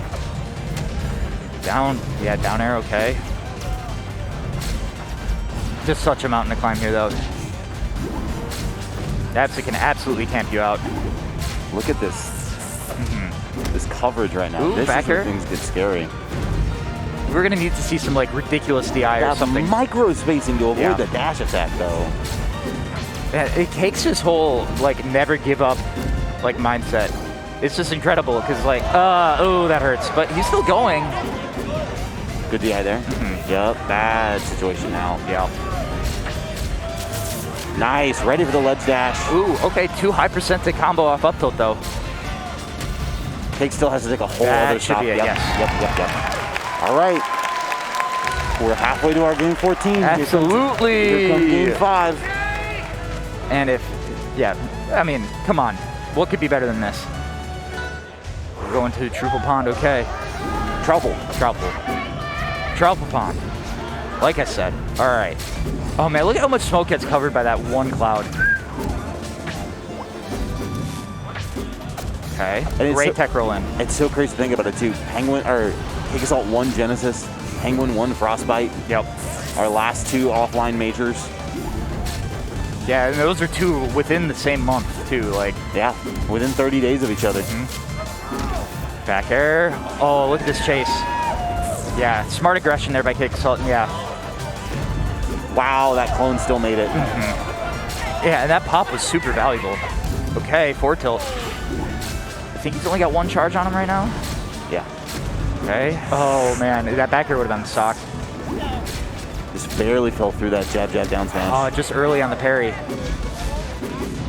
Yeah, look at that moonwalk. Like, there's so much momentum facing backwards. It's so valuable for force burn. Yep. Nice mix though, still living. Penguin clearly trying to cover that platform. Oh, down air. The aggressive reversal here. Yeah, good DI by Penguin. Yep. Oh, the weight. Yep. Yeah, these characters with these wide sweeping down smashes like force burn, Craig can do the same thing. Those plat lands into down smash are so good. Okay. Where's he at? Landing back air, not quite. Watch that clone. All right. Yeah, wow. Every time up tilt doesn't lead to a big combo, I'm like, man, you got away with one. You stole one for this. Okay. Yeah, again, Cake is just so good at navigating the clone, because otherwise it is so hard to recover with this character. Okay, good use of the jab to beat the roll timing. Great DI out though, because he was looking for that down air. Yep. Fantastic weight. Again, both of these guys are just like, I know you are smart enough to not do anything stupid on this platform. I'm gonna wait.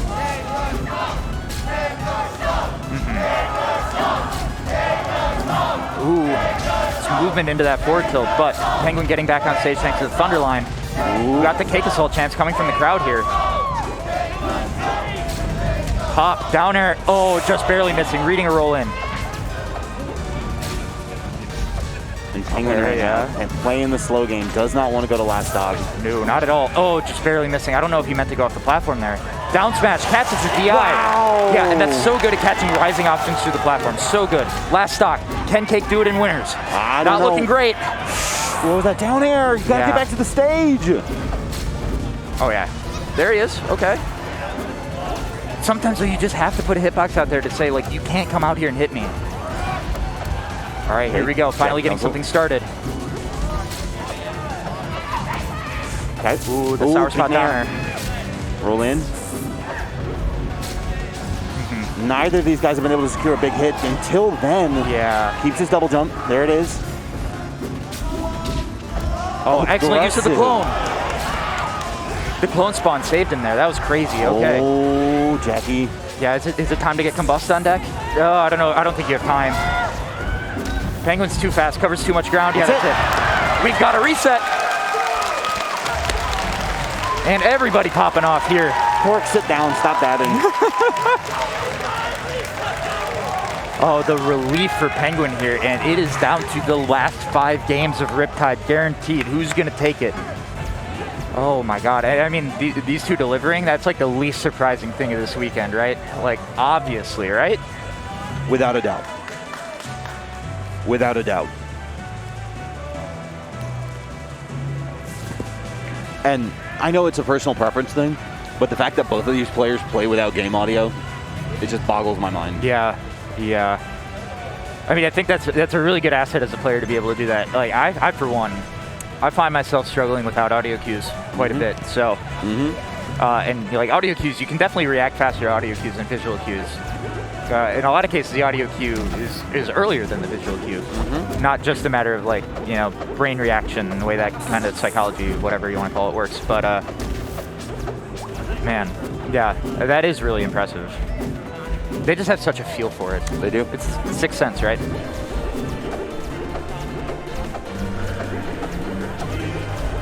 I think Cake's down tilt is working.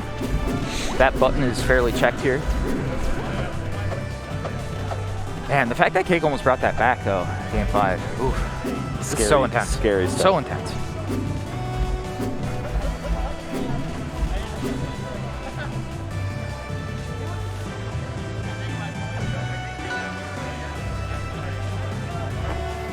All right, banning stage coming in. I have a feeling we are going to go back to gates, right? Back to, no, we started the merchant, estuary. Oh, right, but now, aha, they thought about it. And instead, Penguin is going to choose to bring it to gates for game 1. I was right, just wrong set. Yep. Ooh. Surprised that Dano didn't come out. Man, big time opener. Uh-oh. Just the tippy taps. Yeah, and he just has no room to generate smoke.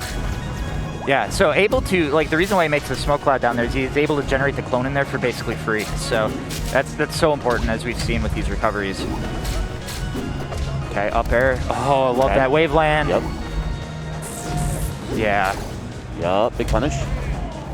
And you have to DI away from that if he's going for dare, because if you DI in, you're getting either back aired or down aired again. Yup. Oh, nice mix-ups, but into the corner. Even better catch. Wow, yeah. Okay, Cake gets the first stock of Grand Finals 2. Does that matter? I mean, that game went so, that last set went so deep. I don't think you can make anything of this. No, I mean, we thought after game 1 of the last set that it was over. Yeah, after game 3, certainly. All right, up, no. Okay, another big parry. That's such a good route. Oh man, it's so simple, but it's so good.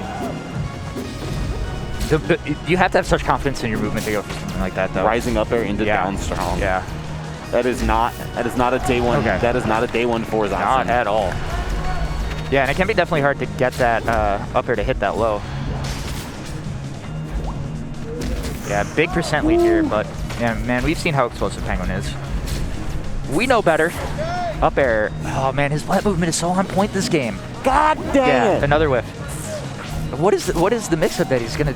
I mean, maybe it just doesn't matter, but unless he has a platform, then maybe there's more he can do. Yeah. Oh, that was a bait. Aha! I was like, what the heck is that? Down strong. Yep.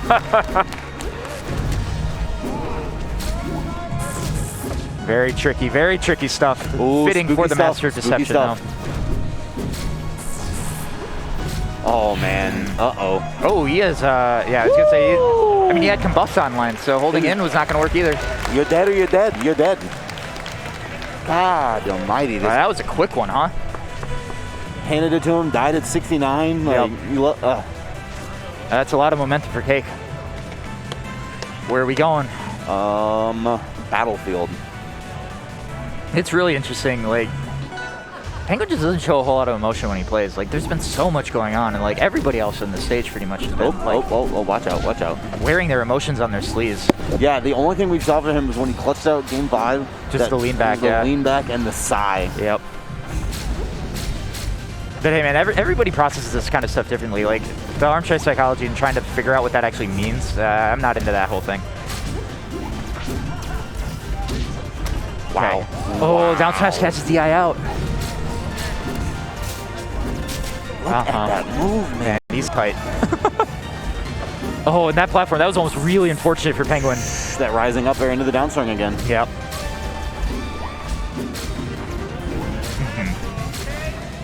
A little bit of passivity here. One moment to breathe. That's all you're going to get. Yeah, tricky with the clone. Just take the dash attack. Make sure you're going to get it. Penguin's so tricky.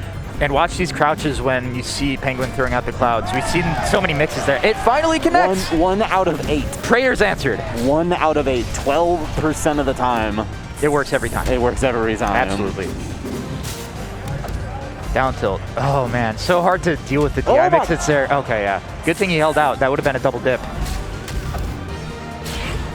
Okay, yeah, now every hit is terrifying. Like, even like landing fair now is really scary, which is usually like something where you're like, yeah, I take a little bit of damage, but I don't really care otherwise. Down air, yeah. What you got, Cake? Yep. Yeah. Oh, wow, and it did kill, yeah. Again, like, honestly, I feel like Jules Hill is the one that gives the fewest like purples that should be there, if you know what I'm getting at with the Galaxy effect. Right. I don't think there's anything Penguin could do to DI that. He teleported onto the stage just then. And I don't mean that in a sense of like force run up and teleports. He flew from the bottom of the stage to the middle of the stage. Yeah, Penguin's ability to like kill these clouds is really, really impressive, but it doesn't matter, man. This is 3 stocks to 1. Yeah, trying to catch that clone pop, that would have sent him back to Forsburn in the cloud. Very nice. 213%.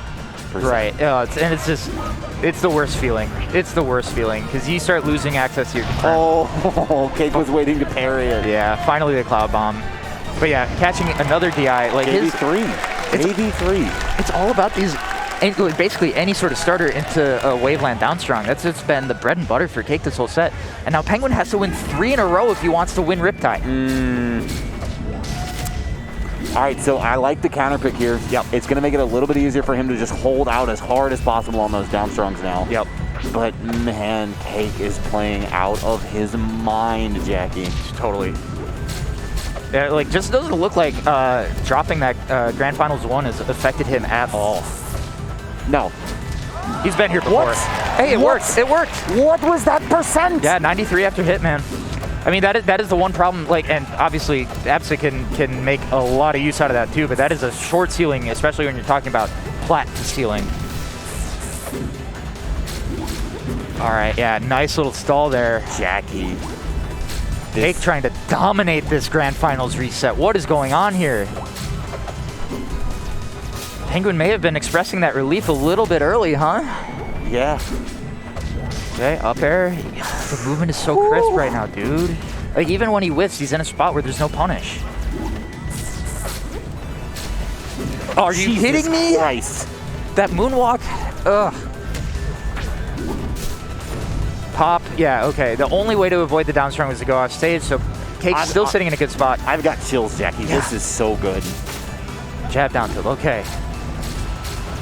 Again, harassing the potential cloud spawn. I love that. So he actually looked like he was trying to bait Penguin to go high. Yeah. Go to the cloud. Penguin doesn't bite for it and takes the stock, but he is at 139.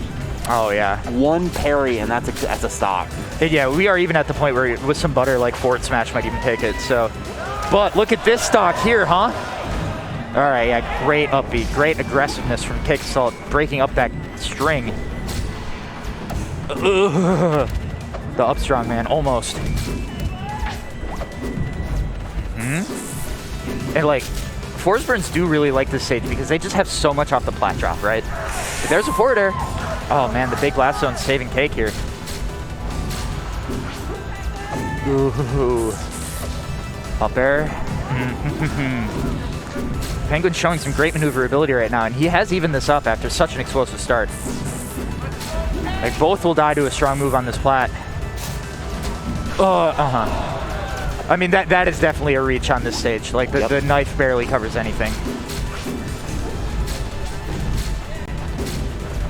But it's a pretty safe reach. There is a forward air. Wow, man, this stage is so huge. The cloud pop sends him back. Yep. Not going to survive this one, is he? Yes! Wow. There's no staling in this game, by the way, so that's just like, this is how it is. Oh, he overshot it. Yeah, he forward smash instead of down smash.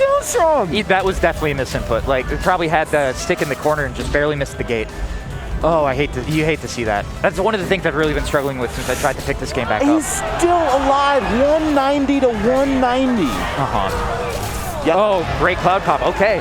Penguin with the lead somehow here in this game 3. Yeah, after Cake lived to 200%, Penguin said, all right, I got you.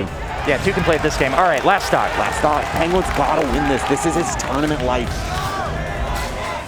The harassment off stage, okay. And you hear the crowd, they know it. Oh, one more stock chance coming out. Oh, that sour fair could have been more. Okay. All right, nice jab combos. Yep. Okay, great hesitation out there, and just sitting out there waiting for the jumps. Penguin forces game 4, but man, it was not easy. Does he take the mint? He takes the mint. He takes the mint. Okay. That's his one tell. Yeah, really tense stuff here.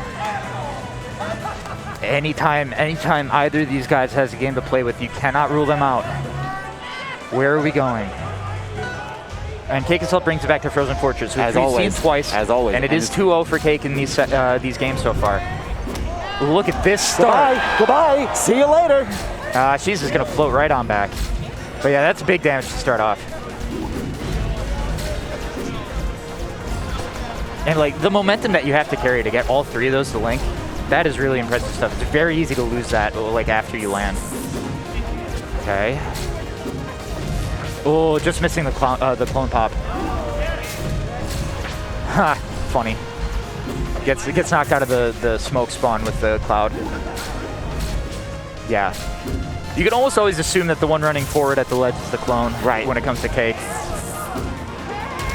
Oh, what a catch. Woo! Okay, barely living. Yeah, great DI by Penguin avoiding the up strong, and that's going to do it. Okay, look at Penguin here with the lead in game 4. Oh, but Cake back here, not quite off the top yet.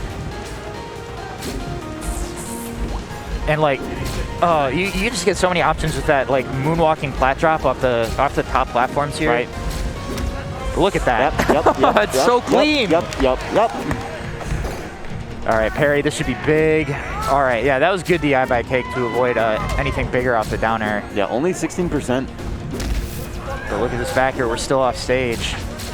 Oh, excellent tech off the cloud pop. Yeah. He was ready. It's kind of a just in case, right? Because otherwise you're just going to wall jump and recover. Oh, yeah. Yeah, the laggy recovery right in front of Absa. Oh, and the parry into the up strong. Penguin looking so strong ever since that second stock of the last game. Yeah. Just a new man. Okay. And now the dueling chants, the Penguin chants coming out of the crowd. Everybody's so pumped here right now. There's so much energy in this room. Who's going to take it? Penguin playing pretty passively. Did he want to turn that around? I mean, far be it for me to question him at this point. Oh, great weight on the air dodge. There, no, not quite. The weight on the parry. Yeah, there's that up air to down strong we've been seeing so much. Okay, there's the mix, finally. There. Okay, good cloud, comes back. Oh yeah, good catch at forward tilt 2, and this parry should be stock. Yep. All right, Cake, one smoke inhale right now too. Think about it, Combust might be coming online in just a second. We haven't seen it since game 2. Oh, just barely missing the parry on that cloud. That's it. What a combo off the upwards angled up B. Okay. Game 14, huh? What were we saying? Game What were we 14. saying? It really didn't look Game like it for a second 14. there. Oh man, this is you couldn't ask for anything better than this. This is offline rivals, dude. High-level rivals. You can't beat this. Cake Assault, Penguin, getting 14 games of this absolute nonsense where these guys are just punishing the crap out of each other's habits. Yep. You see the layers. The Yomi's going so deep right now. And every time that one of them looks like they're done, they just explode back to life. You hear the menu music changing for the Game 5. I love how this game knows the intense moments. That kind of stuff is so cool. It's the little things. It's the little things. It's the little bit of truffle oil. It's a little bit of the finishing salt. It's just perfection. And a huge shout out to Flashy Goodness as always. I love the soundtrack for this game, man. A lot of thought here. Tempest. Game 14 on the most hated stage in competitive rivals. Whoa.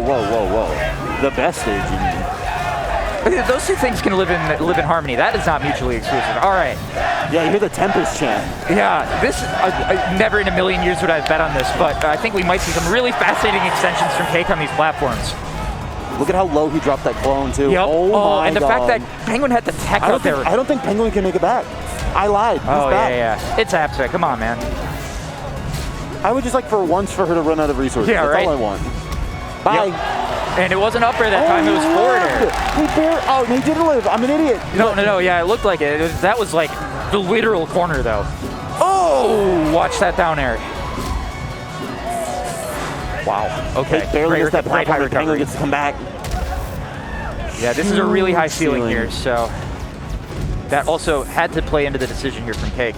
But I also just wonder if it was like, you pick it, and he's just going to be so shocked, you know?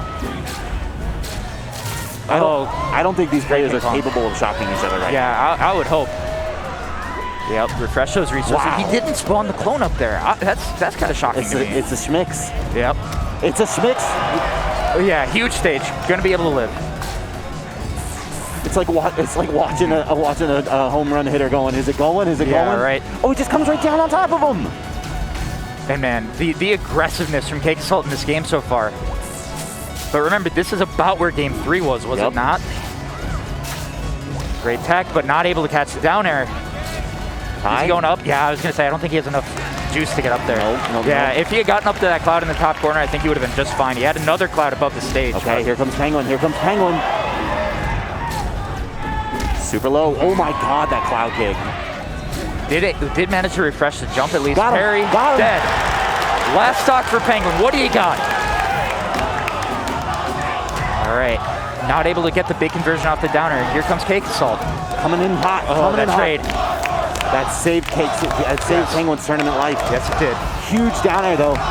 Look at this pressure. Penguin's stuck in the corner still. Okay. Yep. Forza cover Last stop. every time. This is so intense. And these guys, they know each other so well. There's nothing that is going to surprise either of these guys. What do you got? Down strong, not even close. Not yet. Remember, this is a massive stage. Just waiting, and going for the crouch parry. cancel instead of the parry, too. Man, so tense. Yeah, you cannot get clone popped out there right now. Down tilt. Oh, there was no plat landing there, yeah. Oh, he went for the run up. He wanted the down strong after that strong one. Jabs, gonna force him off stage, that back air. That's it? No. Incredible plat flip. Beautiful stuff from Penguin, so smart. Yeah, and that parry again, trying to end it. Good. F tilt 2 to clear out the smoke. Okay, dash tag that forward air was so scary. That's it! That's it! The king has resumed his throne! Cake Assault wins Riptide! What an incredible set, bro. What were we talking about? The double jump cloud catch. That's all it was to take game 14. And look at Cake Assault passing out. Like, oh man, the amount of energy that both of these guys have had to expend today. But man, you said it, man. The king has returned. Man, that one's gonna go down in history, dude. I don't think anybody who was here is gonna forget that one. Let's go! Rivals, baby. Rivals. Oh man, they gave us everything today, man. I'm so happy. They gave us everything. You can't ask for anything else. I love this game. Like, I love this game. yeah, I mean, what do you say? Like, you guys saw it? Come on. How are you not a fan after that? That's ridiculous. Beat me if you can. I'm stunned. Survive if I let you. But and really, like, it looked like a 3-0. It looked like a 3-0 in that grand final. Dirty 30 right off the jump. And then it looked like Cake had that game 5 lockdown, right? And for a second. Penguin clawed it back and clawed it back. And imagine if Cake misses that backer, if it's somehow sour spots. I mean, that could have been the reversal to win it for Penguin. Like, oh, it's such a brave play to go out and make. On like, Tempest. There's a reason why people don't go for that. All right, getting carried away here. Like, production, where are we at? We're late. That's where we're at. We're very late. All right. Yeah, What's up? 11,000 people. Holy What's crap, up? that's amazing. Well, see him at the bottom. You see him. You know him. You love us. Come join the Rivals community. Yep. imagine. That's crazy. Woo. Yeah, I'm a little bit exhausted.